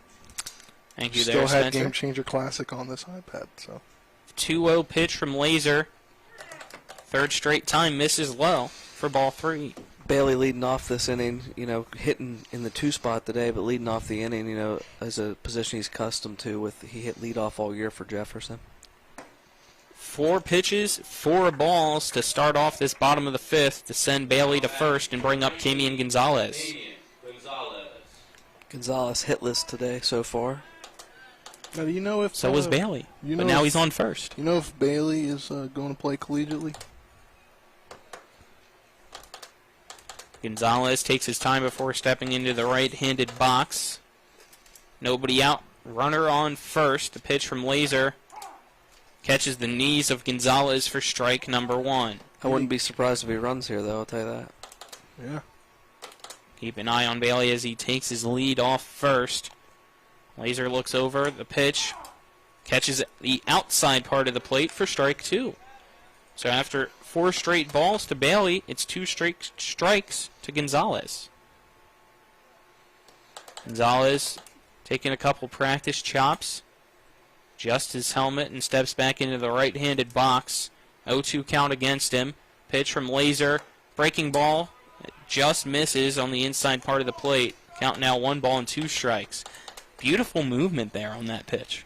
Yeah, I was actually more so watching Coach Tobin. It looks like he stole our signs. Hit and run situation. The grounder, the shortstop, Nate Weissong, pulls the first baseman Ty Decker off the bag, so that'll allow Gonzalez to be safe and allow Bailey to go from second to third on the throwing error. It wasn't a hit and run, if I'm judging by the signs right. I think he just gave the green light to Bailey there to run. It worked out well. So I'll have to tell manager Tobin they needs to either I need to find. I think you need to find new ones because now everybody in the EPAC now knows everybody your in the signs. EPAC knows your signs, so you're going to be the one that has to change them. There was no camera there on manager Tobin. Was there? No, I'm talking about all the players that are on this team. That Pick play off for attempt by Laser to Oh, Decker. yeah. You think they go back and listen to Sliding you in guys? safe.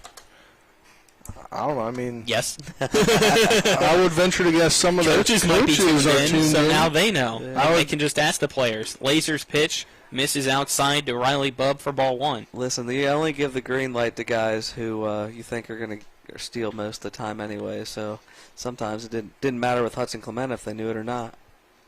Runners on the corners, nobody out. Laser's pitch into the left-handed batter's box. The count now 2-0 to Bubb as Joey Huckstead dive to his right to keep that in front of him and make sure that Bailey stays put on third for now. I would venture to guess Coach John Lowry Sr. is probably watching at some point, whether it's a replay on TV 10 or live Pitch right now. misses, 3-0 count to Bubb. I know that he's told us before that he loves that we replay the games just randomly. So 3-0 pitch for Laser against Bubb. Right down the middle. The count now 3-1 to Riley Bubb. Bubb 0 for 2 today. Grounded to third and flew out to left field in both of his at-bats in the second and third, respectively.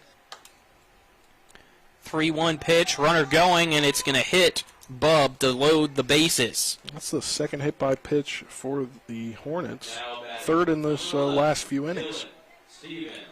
Dylan Stevens, who doubled and later scored in the fourth, now has ducks on a pond against Laser unless he gets taken out, as a timeout will be called here for a mound visit by Bedford Post 113. Bottom of the fifth, Colin McLaughlin here for Talk Radio WRNR and TV 10. Alongside me is Martinsburg head coach Aaron Byler, as well as Spencer Dupuis. Donald Kinney's our cameraman. Avery Newport's back at the studio. Berkeley Post 14 currently in the lead by a score of 3-2 over Post 13 out of Bedford, Pennsylvania. As the mound visit concludes, it looks like Andrew Laser's going to stay on the mound. An opportunity here with Dylan Stevens up, bases loaded, nobody out for Post 14 to kind of open this ball game up a little bit here. Yep, they only lead by 1, so it'd be nice to have some insurance runs here in the bottom of the fifth with 2 innings remaining. Fastball right down the middle to Stevens for strike 1. Start off his at-bat against Andrew Laser. Infield corners in. Middle infielders in normal position. Next pitch. Fouled off to the right, out of play. The count now 0-2 to Dylan Stevens. No balls and 2 strikes as Dylan Stevens trying to get his second hit of the day. He's 1 for 2 so far. Steps back into the right-handed box. Pitch from Laser. Chopper to the third baseman. He fires it home for out number 1 to throw to first. Not in time to get the double play, but the force out will make sure that Conor Bailey does not come home to score. Bases loaded on the 5-2 fielder's choice. Yeah, not much you can do there. Just a hard hit ball right at the third baseman. He knows pre-pitch, anything hard at him, he's coming home. So just good baseball there. Brings up Braden Stodden with one out and the bases loaded. The pitch from Laser, taken by Stodden inside for strike one. Stoddenmeyer's been on base both times. First time via error, second time double. Since that mound visit, Laser, it seems like, has settled down on the mound as this pitch just misses low. The count even at 1-1. Standing on first is Stevens. Bubbs on second. Gonzalez on third for post 14. Laser sets pitch. Popped up to the right side, down the first baseline. Ty Decker trying to track it down, unable to do so. The count now 1-2 strikes for Stodden. Just looking to elevate something to the outfield here, get the ball through the infield, score a run. Fly ball will do it. 1-2 strikes. Berkeley post 14 leads Bedford post 113, 3-2 in the bottom of the fifth inning. Bases loaded, one out. Pitch just missing outside as Bedford faithful thought that was strike three. But instead it's a 2-2 count. And that one looked pretty from up here. See shaking your head yes as well, Bylers. This pitch, fastball, low and in. The count now full to Stodden. It's the beauty of being up here. We don't have to call balls and strikes. Or get a little salty about them. Like you're not able to say anything. Andrew Laser checks all the runners. The payoff pitch to Stodden. Hard chopper to the third baseman. Past his glove into left field. That'll score one. Rounding from third. Heading home is Bub. And caught in a rundown now. Not much of a rundown. Runners on the corners. 2 runs score. It's Berkeley post 14, 5. Bedford post 113, 2 on a 2 RBI single by Braden Stodden. That was just not much of a rundown. Well, it was just great baseball by Stevens there, seeing nobody covered up third and just taking that free base. Yeah, I mean, there was nobody there even close. 3 RBI day now for Braden Stodden, early nominee for our WVU Medicine Player of the Game. So it's Stevens on third. Stodden on first. Ruiz squares to bunt. Fouls it off for strike one as we saw beautifully placed bunt by him in his first at-bat. Yeah, 1 out, first and third. Just a great time for a safety squeeze. You get it down even if you get out at first. Hopefully the run scores. You got a guy on second base. So great time to safety squeeze here. Don't know if we'll see it again. Laser tries to pick off the runner at first, and Braden Stodden slides in safely. 0-1 count to Ruest. I think we may. Laser. Ruest again squares to bunt. This time it blows by him. The count now 0-2. I don't think we'll see him bunt now, as he had that bunt single in the second, and then got an RBI fielder's choice in the fourth. The 0-2 pitch from Laser fouled off by Ruest to the backstop, keeps the count at 0-2 strikes. It's now a 5-2 lead for the Hornets over the Hurricanes here in the bottom of the fifth, as they have tacked on 2 insurance runs to the previous 3-2 lead here in the bottom of the fifth. Runner going, breaking ball, grooved right up the middle, past the glove of the second baseman Chamberlain into the glove of Nate Wysong for the out. It looks like he got the double play, stepping on second base as well before firing at the first, so that'll end the inning on the 6-3 double play. End of 5, it's 5-2 Hornets. We'll head to the 6th after this 60-second break. This is American Legion Baseball on Talk Radio WRNR and TV 10. Ever try to collect on an insurance claim? Perhaps a homeowner's claim, auto accident, or fire. Insurance companies collect money from you for protection should something bad happen. And when it does, they don't want to pay, or they offer too little. At Mansion Ferretti, we have an attorney who worked defending insurance companies and knows all the dirty tricks they play to deny or lowball your claim. Call us today for help in getting what you really deserve. Mansion Ferretti, when you need justice. For the first time ever on Talk Radio WRNR and TV 10, we'll have the thrilling action of the Little League Baseball State Tournament. Hey makes the catch above his head for the out. Martinsburg is headed to the state tournament final score 4-3. Join us July 15th through the 20th for our coverage of the area teams live from Oatsdale Park, right here on your Eastern Panhandle sports leader, 106.5 FM, AM 740, and Comcast Channel 10. Welcome back here as we head to the top of the 6th from P.O. Faulkner Park. It's now 5-2. Berkeley post 14 leads Bedford post 113. It's the Hornets 6 outs away from its 7th straight win of the season. 2 runs added on there. Great insurance runs off a 2 RBI single by Braden Stodden to give him 3 total RBIs, Spencer. Pretty good night so far for him. Yeah, I think he's in the lead for this WVU Medicine Player of the Game.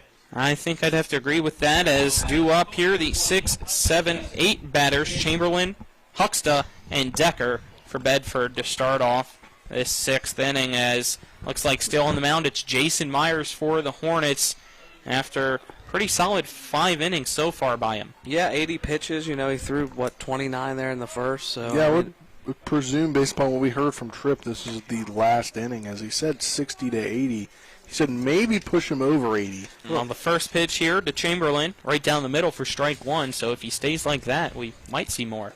Swing and a miss, strike 2 for Chamberlain, as he really wanted that one. Caught him spinning just a little bit there on that fastball. Nearly swung out of his cleats. The 0-2 pitch from Jason Myers. Called strike 3 as Chamberlain gets caught looking at a beautiful changeup right down the middle for out number 1. Hey, keep him past 60 or 80 pitches. Good job, Tripp. Well, that's why he's the manager. What did I tell you guys during the regular season? That's the plan, but plans change. 4 strikeouts now on the day for Jason Myers. First pitch just missing outside to Huxta for ball 1. Myers is really settled in after that first inning. The next pitch popped up into the sky. Trying to find it is Ty Broughton to his left. He makes the catch for out number 2. Nice play there by Broughton. I don't think people realize how hard that catcher's fly ball is. So just a real nice play by Broughton. Immediately took off his mask and was able to track it down. Called off the third baseman, Dylan Stevens, as it was more towards that third base dugout. But Broughton liked having that play, and he does so. Ty Decker now up to bat. He struck out swinging and walked in both of his at-bats. First pitch, swing and a miss for strike 1 to Ty Decker against Myers. 2 outs, nobody on, top of the 6th. It's 5-2 Hornets over the Hurricanes from Bedford. This pitch misses outside. The count now even at 1-1 to Ty Decker. Decker entering today with a batting average of .278. Swing and a miss on this one. Count now 1-2 against Jason Myers. It seems like here these 6, 7, 8 batters just don't have any answers against Myers this time around. Kind of owns them. Breaking ball fouled off to the left over the third base dugout. Count will stay put at 1-2. Looks like we might have a new pitcher next inning as well. Some action in Bedford's bullpen. So they already have had 3 pitchers so far. This pitch just misses inside. Count now even at 2-2. Yeah, Broughton almost framed that pitch up, as I can just from the angle that I've got here, but it's just a little too far outside. 2-2 pitch from Myers. Fastball grounded to the third baseman. Stevens catches it. Throw over to Ruest for out number 3. 3 up, 3 down goes Bedford. Post 113. 1 to the bottom of the 6th, where the score remains 5-2. This is American Legion Baseball on Talk Radio WRNR and TV 10. We're back in 60 seconds. Hi, this is Caleb Wilkerson with Boats and Soaps Cleaning Services, a fully mobile, veteran-owned and operated business. We provide commercial and residential cleaning services, mobile auto detailing, as well as vacancy cleanout services serving within 60 miles of the Martinsburg, West Virginia area. Call us Monday through Friday, 8 to 5 p.m. at 304-268-9198. Again, that's 304-268-9198. Or check us out on Facebook, Boats and Soaps Cleaning Services. If you love some delicious smoked barbecue but don't know where to go, then you're in luck. Smokin' Southern Barbecue has smoked ribs, chicken, pulled pork, and brisket, all topped with some homemade barbecue sauce. Smokin' Southern Style Barbecue is located at 2142 Winchester Avenue in Martinsburg. They're open Tuesday through Saturday from 11 a.m. to 5 p.m. Call them at 304-620-7651. So stop on into Smokin' Southern Style Barbecue in Martinsburg. Welcome back here as we head to the bottom of the 6th inning now. A new pitcher yet again here for Bedford, post 113, is taking the mound. Looks like is number 1, Nate Wysong. So he will be the 4th pitcher of the day for the Hurricanes. And we'll wait and see. It looks like over back at shortstop now is number 7, Andrew Laser, so it looks like it will just be a simple swap there between the pitcher and the shortstop position for Bedford. And Spencer, what did you just hear from Trip Tobin? Looks like Colin Reed going to pinch hit for Ty Broughton, who's due up second. And then he said somebody for Canby. Who was it for Broughton again? Reed. Reed, thank you. Then I'm trying to see who's... Cam Moore. Yep. Cam Moore for Canby. Cam Moore for Canby. So we'll have to wait first as Herndon up to bat, followed by then Reed and Moore for the bottom of the 6th. Herndon singled and had an RBI there in the 2nd to make it 2-1. He then grounded to the second baseman in his second at bat in the 4th. We're now at a 5-2 ball game in the bottom of the 6th as the Hornets, Berkeley post 14, lead the Hurricanes of Bedford post 113. Yeah, Chase Herndon, as we learned the other day, something that we could have known months ago but didn't learn until the other day. He will play collegiately at West Virginia Tech. First pitch from Nate Wysong in the turf for ball 1 to Herndon. Which I see on that nice graphic out there on the scoreboard. Fastball misses low. The count now 2-0 to Herndon. Herndon steps out of the left-handed box. Steps back in against Wysong. The 2-0 pitch. Fastball misses the knees. 3 straight balls now from Nate Wysong, which is kind of similar to what we saw from the pitcher last inning in Andrew Laser. He had a 4-pitch walk to start things off against Conor Bailey. And here to Herndon. This one goes right down the middle, so he avoids a 4-pitch walk. It's now a 3-1 count. Yeah, Laser now, he's back there at short, in case you were not aware. I saw that switch. Thank you, though, Spencer, as this pitch ripped right back up the middle, past the glove of Laser into center field. It's a leadoff single for Chase Herndon to start off the bottom of the 6th.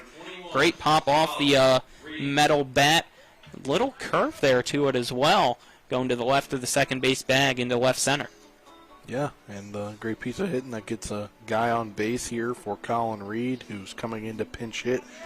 And Reed on the season has a 400 average with on-base percentage of 500, and he's had 24 hits on the season. First pitch to Reed inside for ball 1, as that was Herndon's second hit of the day, both being singles. Colin Reed's also a 23 RBI guy, along with he's had a homer. Wysong tries to pick off Herndon. Herndon slides in safe at first. Gets the ball back from his first baseman, Ty Decker. A 1-0 pitch to Colin Reed. Fly ball to right. Backtracking is Quincy Swaim. He makes the catch for out number 1. Welcome back, Aaron. Hey, thanks, guys. I got pulled there by the mayor. Had to give him a little facilities tour. You know, a little swag too. Yeah, I had to give him a little swag bag and a couple hats, baseball, and you made Spencer jealous. You know, a little. I didn't think he was going to say it, but I'm going to say it. Spencer needs some swag. He did. He was sad. I mean, we did talk that one time. First pitch to Moore, high and outside for ball 1 from Wysong. I just don't have the pull that Mayor Kevin Knowles does. That he's got to stop what he's doing and get it. 1-0 pitch. Maybe fastball inside 2-0 count to Moore. Hey, man. Maybe one day I'll get there. When the mayor wants a tour and wants some gear, you stop what you're doing and get it for him. Sorry, guys. I agree. No, I'm not blaming you for anything. I'm not either. I just had to pull words out of the mouth of Spencer. I mean, it wasn't really an issue. I know. I figured you guys had it on lockdown. 2-0 count for Moore. Runner on first. 1 out. Bottom of the 6th. The ball low off the back foot of Joey Huxta. That's going to allow the base runner in Herndon to go to second. Count now 3-0 to Moore. In case you missed, Colin Reed pinch hit for Broughton. Okay. And now Cam Moore is pinch hitting for Canby. Thank you, sir. Yep. Herndon singled. Reed flew out to right. And it's now a 3-0 count to Moore. Just like that, I'm back. I'm exactly. back. You missed nothing. You don't even have to rewind on TV 10. You got it all right here, right now. 4-pitch walk to Moore to bring up Conor Bailey. So runners on first and second with 1 out now and a 5-2 lead for the Hornets. And this is where you could see the insurance runner runs potentially come here. Oh, more insurance runs. We also have a new pitcher. Oh, wow. Yeah. I missed a lot. Yeah, Nate Wysong moved from short to the pitcher's mound now. Laser went back to the shortstop position. Fastball misses low for ball 1 to Conor Bailey. Bailey today grounded to the pitcher, popped up to the catcher, and walked, and then was later out from third, trying to go home with the bases loaded in the 5th. I think we had a balk. Yeah, I didn't catch what he did. I was looking down here trying to get caught up. And now Moore's at second. Herndon's at third. There's no argument, so must have been pretty clear. It's a balk called against Nate Wysong. Wysong sets on the rubber. This pitch misses outside. Count now 2-0 to Conor Bailey. Berkeley post 14 now with 2 runners in scoring position as a terrific opportunity to break this game open.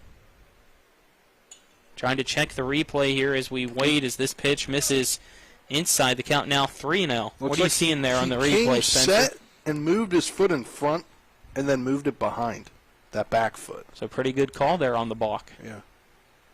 2 umpire night. Doing some pretty good work here tonight. No complaints from anybody as this pitch right down the middle. Count now 3-1 to Bailey. It's the bottom of the 6th here at P.O. Faulkner. Berkeley post 14 trying to make it 7 straight wins as they lead 5-2. Scoring the bunt is Bailey. Goes down the first base side. Underhand throw. Not in time home.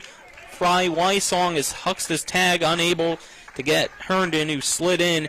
It is now 6-2. Post 14 over post 113. Safety squeeze executed to perfection. Very perfect. Very perfect there. And if you get a win tonight, to be a huge win over what seems to be a very good Legion team from Bedford, Pennsylvania, already qualified for their regional tournament. Yeah, I mean, I think post 14 is very capable of winning the state tournament here in West Virginia. Brings up Camian Gonzalez with runners on the corners. Runner from first going, and it's a fair ball down the third base line by Gonzalez. That's going to allow 1 to score, and it's Wyatt bobbling the ball there in left field. His throw-in also bobbled by Malott. That's going to allow Camian Gonzalez to have a stand-up double, and it's now 7-2. Berkeley post 14 over Bedford post 113. Great first pitch hitting or swinging there, able to get the hit down the line, and that thing just literally hugged the line. It's like perfecting hugging the line. So runners on second and third now for Riley Bubb. He takes the first pitch from Wysong, which misses for ball 1. Bubb looking for his first hit here today. He was hit by a pitch in his last at-bat. Came around to score after that. Next pitch, again, misses high by Wysong. The count 2-0 to Bubb. Gonzalez on second, Bailey on third. 1 out, bottom of the 6th. This pitch, again, hits Bubb. Second time he's been hit by a pitch, back-to-back at-bats. Bases are now loaded for Dylan Stevens, who saw the same situation, I believe, last time around. I think the bases were loaded for him. 3 times a batter's been hit now? It's only 2. Two here, 1 for the other, so 3 in total, if that's what you were trying to say, Spencer. In reality, might have been Bubb's 3rd time getting hit. If he kind of acted like he didn't get that hit. That is true. Good memory there, Aaron. Yeah. I was talking about overall. I think post 14 today has been hit 3 times, and there's been 4 in the game. Or am I wrong? I have Bubb twice, And Broughton once. Yep. So there you go. times. So 3 times here. I forgot the Broughton one. So And then 1 for Bedford. yeah. Another mound visit for Bedford. Concludes. Wysong will stay put on the pitcher's mound, as staying put with him is Andrew Laser, just trying to give him the last word before going back to short. As the bases loaded, 1 out, bottom of the 6th. Berkeley post 14 already bringing 2 across the plate, trying to search for more here as they lead 7-2 over Bedford, post 113. First pitch, swinging, fouling it off to the right-hand side of Stevens for strike 1, as that one might have made its way up towards the softball field. I think it did. Sometimes those softball fields are a saving grace. You can find balls pretty easily up there. There are a lot of trees in between there, though. I think somebody just found it. This one might not be possible to find, as it went more towards the trees this time and out of play. The count now, no balls and 2 strikes to Dylan Stevens. Stevens in his last at bat, hitting to a fielder's choice. The 0-2 pitch, and swinging and missing is Stevens, who tried to hold the bat back but was unable to do so. First strikeout for Nate Wysong, and out number 2 in the bottom of the 6th to bring up Braden Stoudemire. Yeah, Stoudemire, the more than likely the player of the game today. Already has 3 RBIs, trying to search for more with the bases loaded and 2 outs. Pitch. Beautiful curveball, as caught Stoudemire kind of leaning back, thinking it was about to hit him. Curveball's an nasty. 0-1 count. Wysong ready to go. Likes the call from his catcher, Joey Huxta. Sets, stretching the pitch, fastball just missing low, evens the count up at 1-1.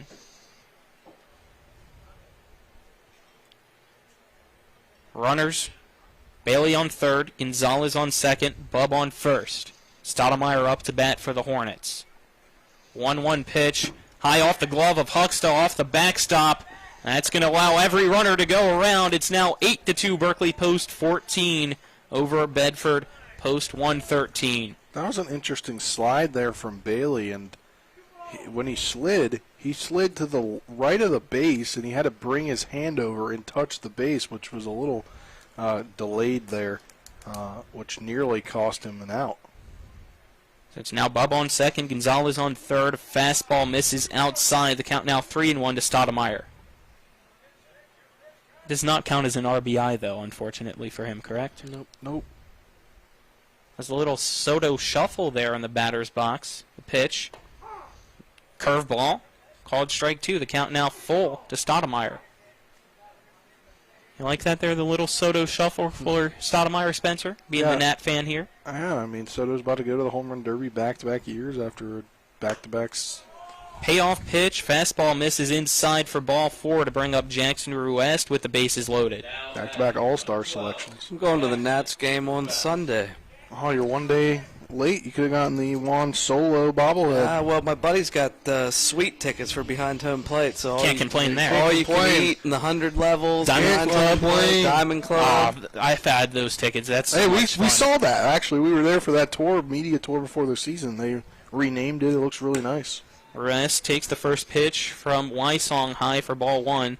One time I got to be in the Diamond Club seats. It was a game against the Phillies, I believe, and that was the game that Harper got into a fight with Papelbon.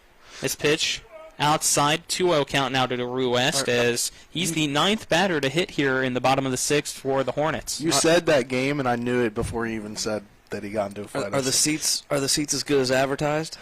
Yeah, they're comfy. Bring your popcorn. Are they like low? Are you like behind home plate? It's been a while, like, so 100 level. Ruest fouls this one into the third base dugout. Might have hit somebody. Oh no. That hit Bohr. Bohr's on the ground. I think it hit the bucket and Bohr just fell off the bucket. Bohr's limping, so it might have just nicked him, but he seems to be okay.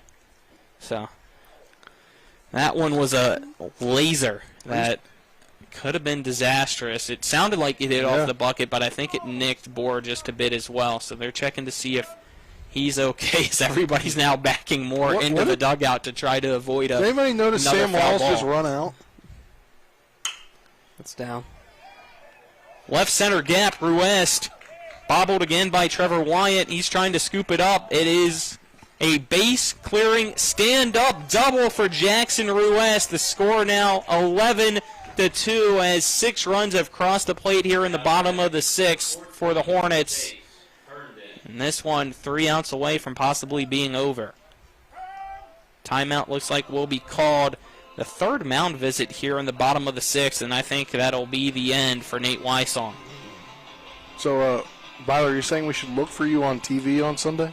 Yeah, man, check it out, though. Although as sweet as that Diamond Club looks inside, if it's hot outside, I might just be hanging in there. And yeah, that seems to be a lot of people do that. Yeah, it looks pretty nice. I haven't looked at the weather so far, but definitely looking forward to it. By the way, I want to make another nominee for our WVU Medicine Player of the Game, and that's now Jackson Ruest, who just got 3 RBIs there. He already had 1, so he now has 4, which is just 1 more than Stodden. He's got a single and a double and 4 RBIs, right? Yeah. Yep. I think Stodden might edge him out because Stodden has got 3 runs. Ruest has not been able to cross his way today. Score. There you go. If we're trying to go here, I mean, I'm going to let you guys hash that out, and I'm going to drag the field when this 2 is all for said and 3, 3 RBIs. We do have a pitching change, so should we take a break? No, we're probably good on breaks. That's fine. Looks like the new pitcher is number 26 here for Bedford, and that is Ty Decker. If we're not, I'll hear from Avery here in a minute. He'll text me and be like, you should have taken a break. 5th pitcher now for Bedford, post 113. He'll go from first to the pitcher's mound. Now at first base is number 22, Luke Mickle.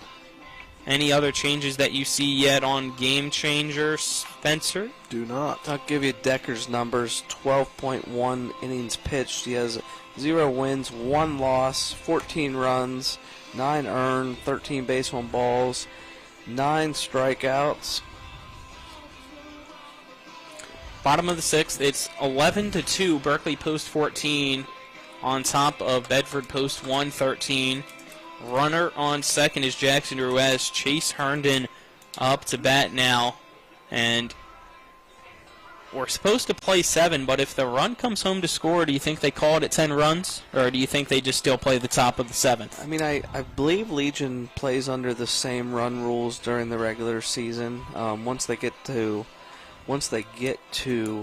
the area area tournament or the state tournament, they play under American League rules, so I'm not sure. So we'll have to wait and see as we get ready. 2 outs. Herndon up to bat. Here against Ty Decker. Decker checks the runner behind him. Pitch. Slider that misses outside for ball 1 to Chase Herndon. Herndon is the one that started off this 6-run inning. He singled and came around to score. And Herndon, if he gets an RBI here, would put his name in the conversation for WVU Medicine Player. Fouls this one off to the first base dugout. Evens the count up at 1-1. As Quincy Swain tried to barehand that in the dugout, just barely grazed his hand and went behind him. Herndon wouldn't have the RBIs, but he would have 3 for 4 hitting if he were to get a hit. Pitcher Ty Decker steps off the mound to push the runner back onto the second base bag in Jackson Ruest. After he had the base clearing 3 RBI double for the pitching change. 1-1 pitch from Decker, fouled off by Herndon. The count now 1-2 as Decker gets a new ball from his catcher Joey Huxta and puts his hat back on his head after it fell off during that pitch. 1-2 count to Chase Herndon. 2 outs. It's an 11-2 ball game now as it's been 11 unanswered runs for Berkeley post 14. Pitch. 1 hops off home plate. Joey Huxta able to keep it in front of him. The count now even at 2-2. A timeout will be called by Ty Decker as he wants to talk to his catcher. Yeah. I'm guessing it's about signs with the guy on second base. Yeah. You know, we talked about this before.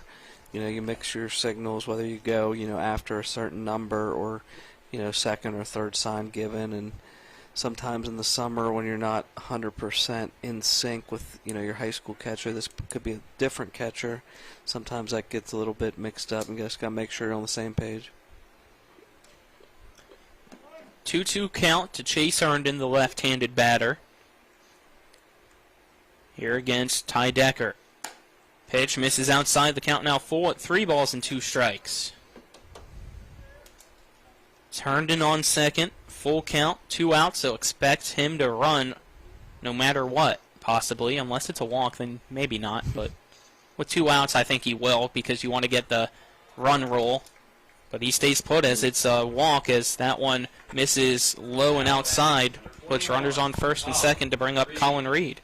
Yeah, Colin Reed gets another opportunity here as he came in to pinch hit for Ty Broughton at the beginning of this inning. Yep, they've hit around. First pitch to Reed, low for ball 1 from Ty Decker. 1 run away from a possible 10-run rule unless they decide to play the top of the 7th here at P.O. Faulkner. It's 11-2, Berkeley post 14. Ty Decker checks both runners. Stretch in the pitch. Fastball that misses outside, goes off the glove of Joey Huxta, but not too far behind him, so the runners stay put. It's a 2-0 count to Colin Reed. Yeah, Ruiz there looking in. Luckily was able to see that it was just a little bit outside of where he was. Reed 0 for 1. He flew out to right in his only at bat when he came in to pinch hit for Ty Broughton. Pitch, 1 hops in the turf. The count now 3-0 to Colin Reed. Struggling a little bit with control here. Seems like that's been a theme early on for each pitcher that we've seen from Bedford, as we've seen now 5 in total. 3-0 pitch, ball 4. That'll load the bases for the Hornets. We'll head to the top of the lineup. Cam Moore with 2 outs up the bat. Yeah, he'll get another opportunity. He walked in the beginning of this inning. Back-to-back walks will put Ruest on third, Herndon on second, and Reed on first. Here against Ty Decker with 2 outs. Moore, the left-handed batter, takes first pitch, low and away from Decker for ball 1.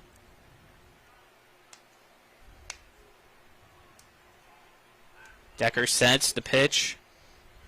Again, misses outside, 2-0 count.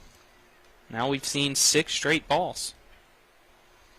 Unless I'm missing some from the Herndon at bat. Fastball down the middle. The count now 2-1 to Moore as Ty Decker gets a strike called. Looked a little bit high, but good enough. Yeah. Fly ball. Might go over the head of the center fielder. It does. It's going to 1-hop all the way to the wall. Ruiz touches home, and that's that. 2 runs come home to score, and only 1 will count. Final score, Berkeley post 14-12. Bedford post 1-13-2. So we'll take a 2-minute break as Berkeley post 14 makes it 7 wins in a row. We'll head to the post-game show after this. This is American Legion Baseball on Talk Radio WRNR and TV10. At Mountaineer Kitchens and Baths, we ensure your home is both beautiful and functional. We've been taking care of our neighbors for over 25 years. We specialize in kitchen and bathroom remodeling. From start to finish. From design until installation. Whether it's countertops, cabinets, backsplashes, or full baths, we've got you covered. Custom work done with care. We are Mountaineer Kitchens and Baths. Do you need a place to go for a quick tobacco, soda, snacks, cigarettes, or beer run? Well, then you're in luck, because Enter and Exit has convenience without the cost. Enter and Exit right off Route 11 is located at 31 Meadow Lane in Martinsburg and soon to be opening in Chambersburg, PA. Enter and Exit is open Monday through Saturday from 8 a.m. to 11 p.m. and Sundays from 9:30 a.m. to 8 p.m. For great convenience without the cost, stop on into Enter and Exit today.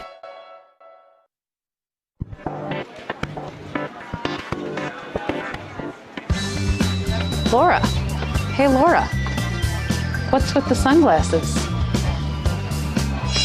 Ouch!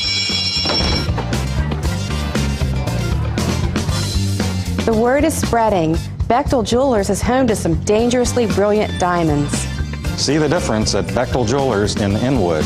Sunglasses not included. Not sure where to go or who to trust with your flooring project? And start with Trips Flooring, proudly serving the area for more than 25 years, specializing in floor sanding and refinishing, along with installation of new flooring, including hardwood, tile, vinyl, laminate, carpet, and the hottest trend in flooring, luxury vinyl, tile, and luxury vinyl plank. Are you on a budget? Check out their warehouse, cash and carry, or call 304-229-7009, or visit them online at tripsfloorsanding.com. Welcome back to P.O. Faulkner Park. Hardball was just played. Now it's time for the post-game show brought to you by Burke, Schultz, Harmon, and Jenkinson. Over 120 years combined experience as accident, injury, and disability lawyers. Go to burkeandschultz.com or call them at 304-263-0900. We play hardball as Berkeley Post 14's victorious yet again. This time 7 in a row now. They improved to 18-6. Final score 12-2. The 10-run rule. Bedford Post 113 with a 7-run 6th inning. What a game that was. Colin McLaughlin here. Aaron Byler was on the call as well. He had to step out now, so it's just Spencer Dupuis and I on the headsets for this post-game show. Cameraman's Donald Kinney back at the studio. It's Avery Newport as we will now get into today's game summary brought to you by the Farmer and Mechanics Insurance Company. When it comes to your home, auto, farm, or business, they're trusted, reliable, and experienced. Call them at 304-263-0809 or go to fmiwv.com.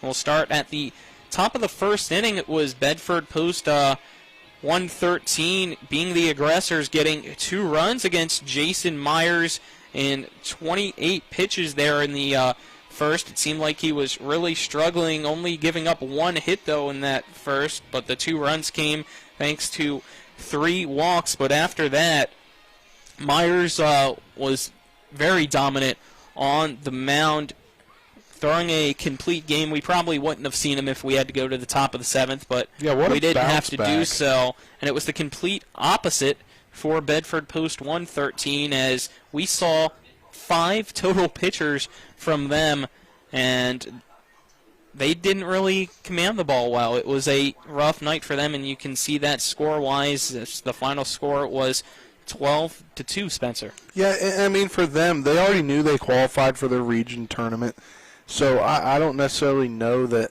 or their state tournament, or what was it? Region. Their region tournament, so I don't know necessarily how they were playing their mentality going into this game necessarily, because they already have the spot in their region tournament. So maybe they were, trying to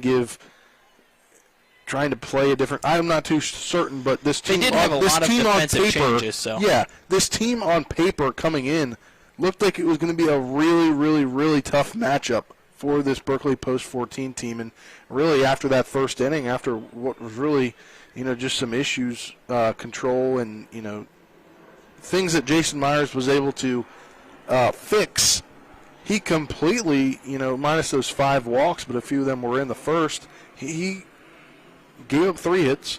So, I mean, he completely controlled the team once he went through that first inning.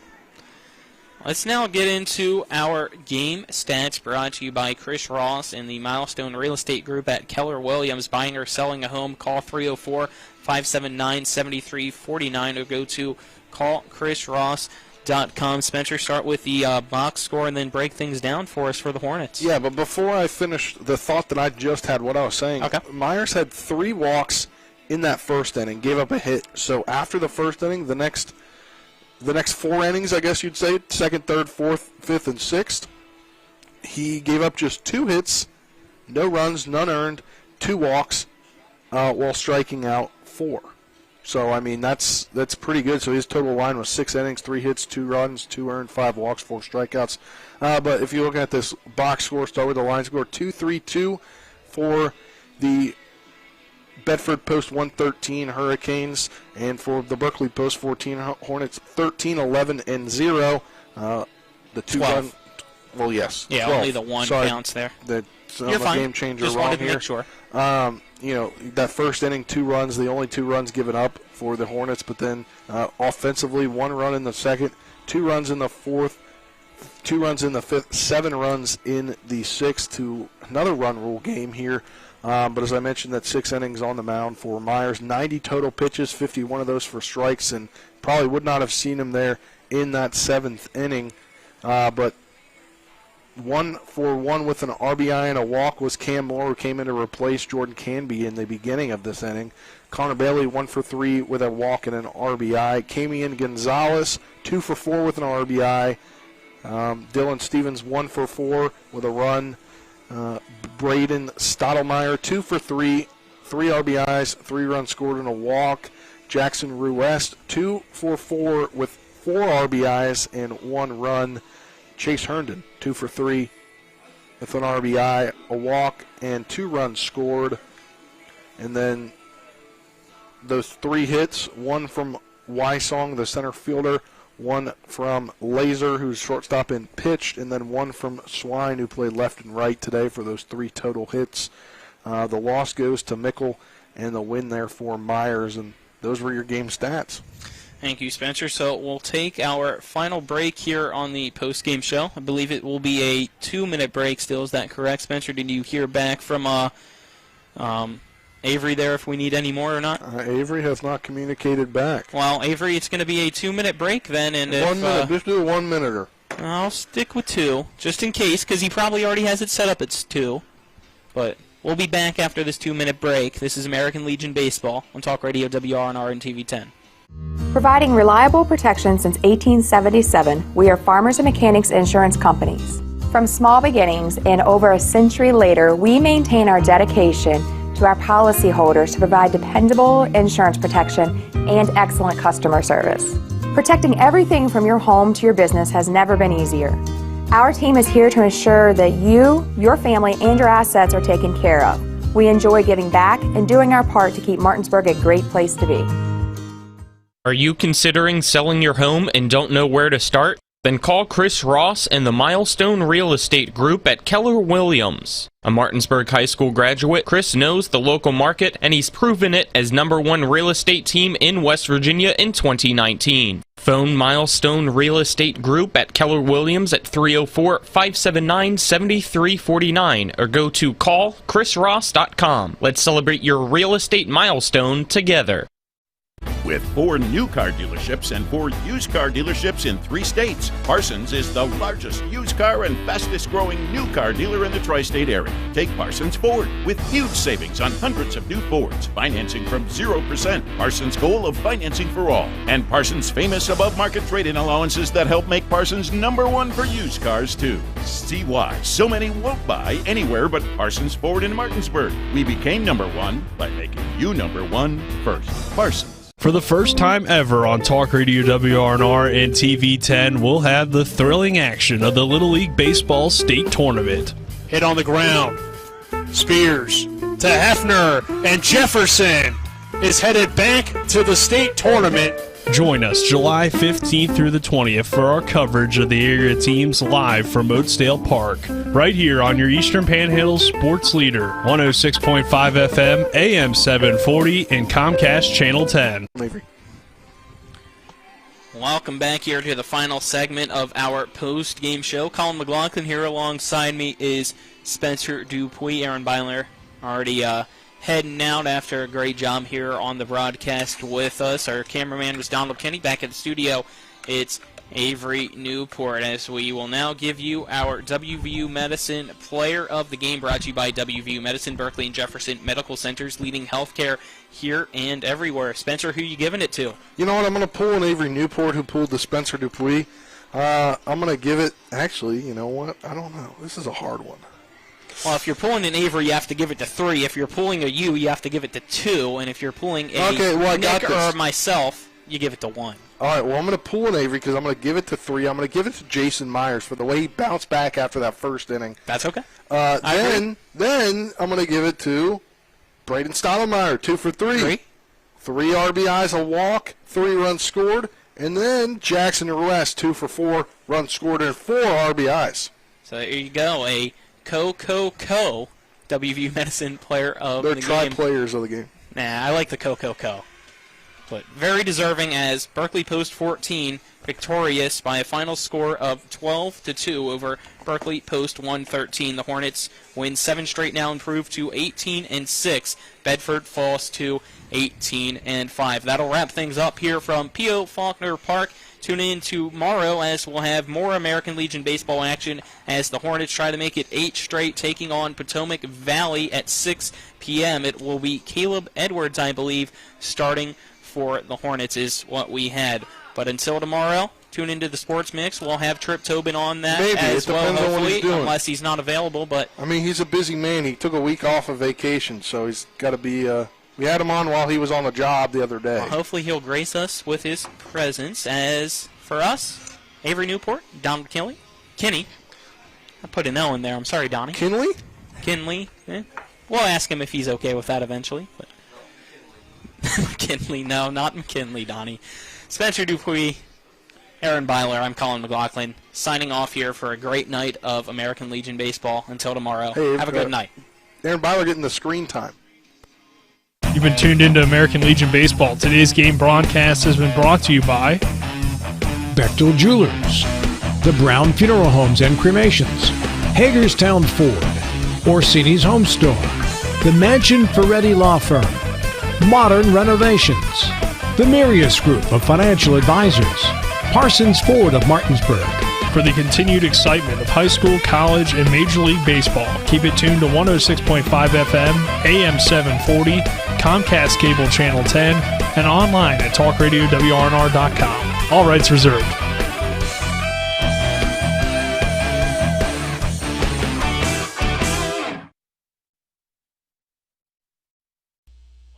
They view him better or worse, well, then that's going to change it as well.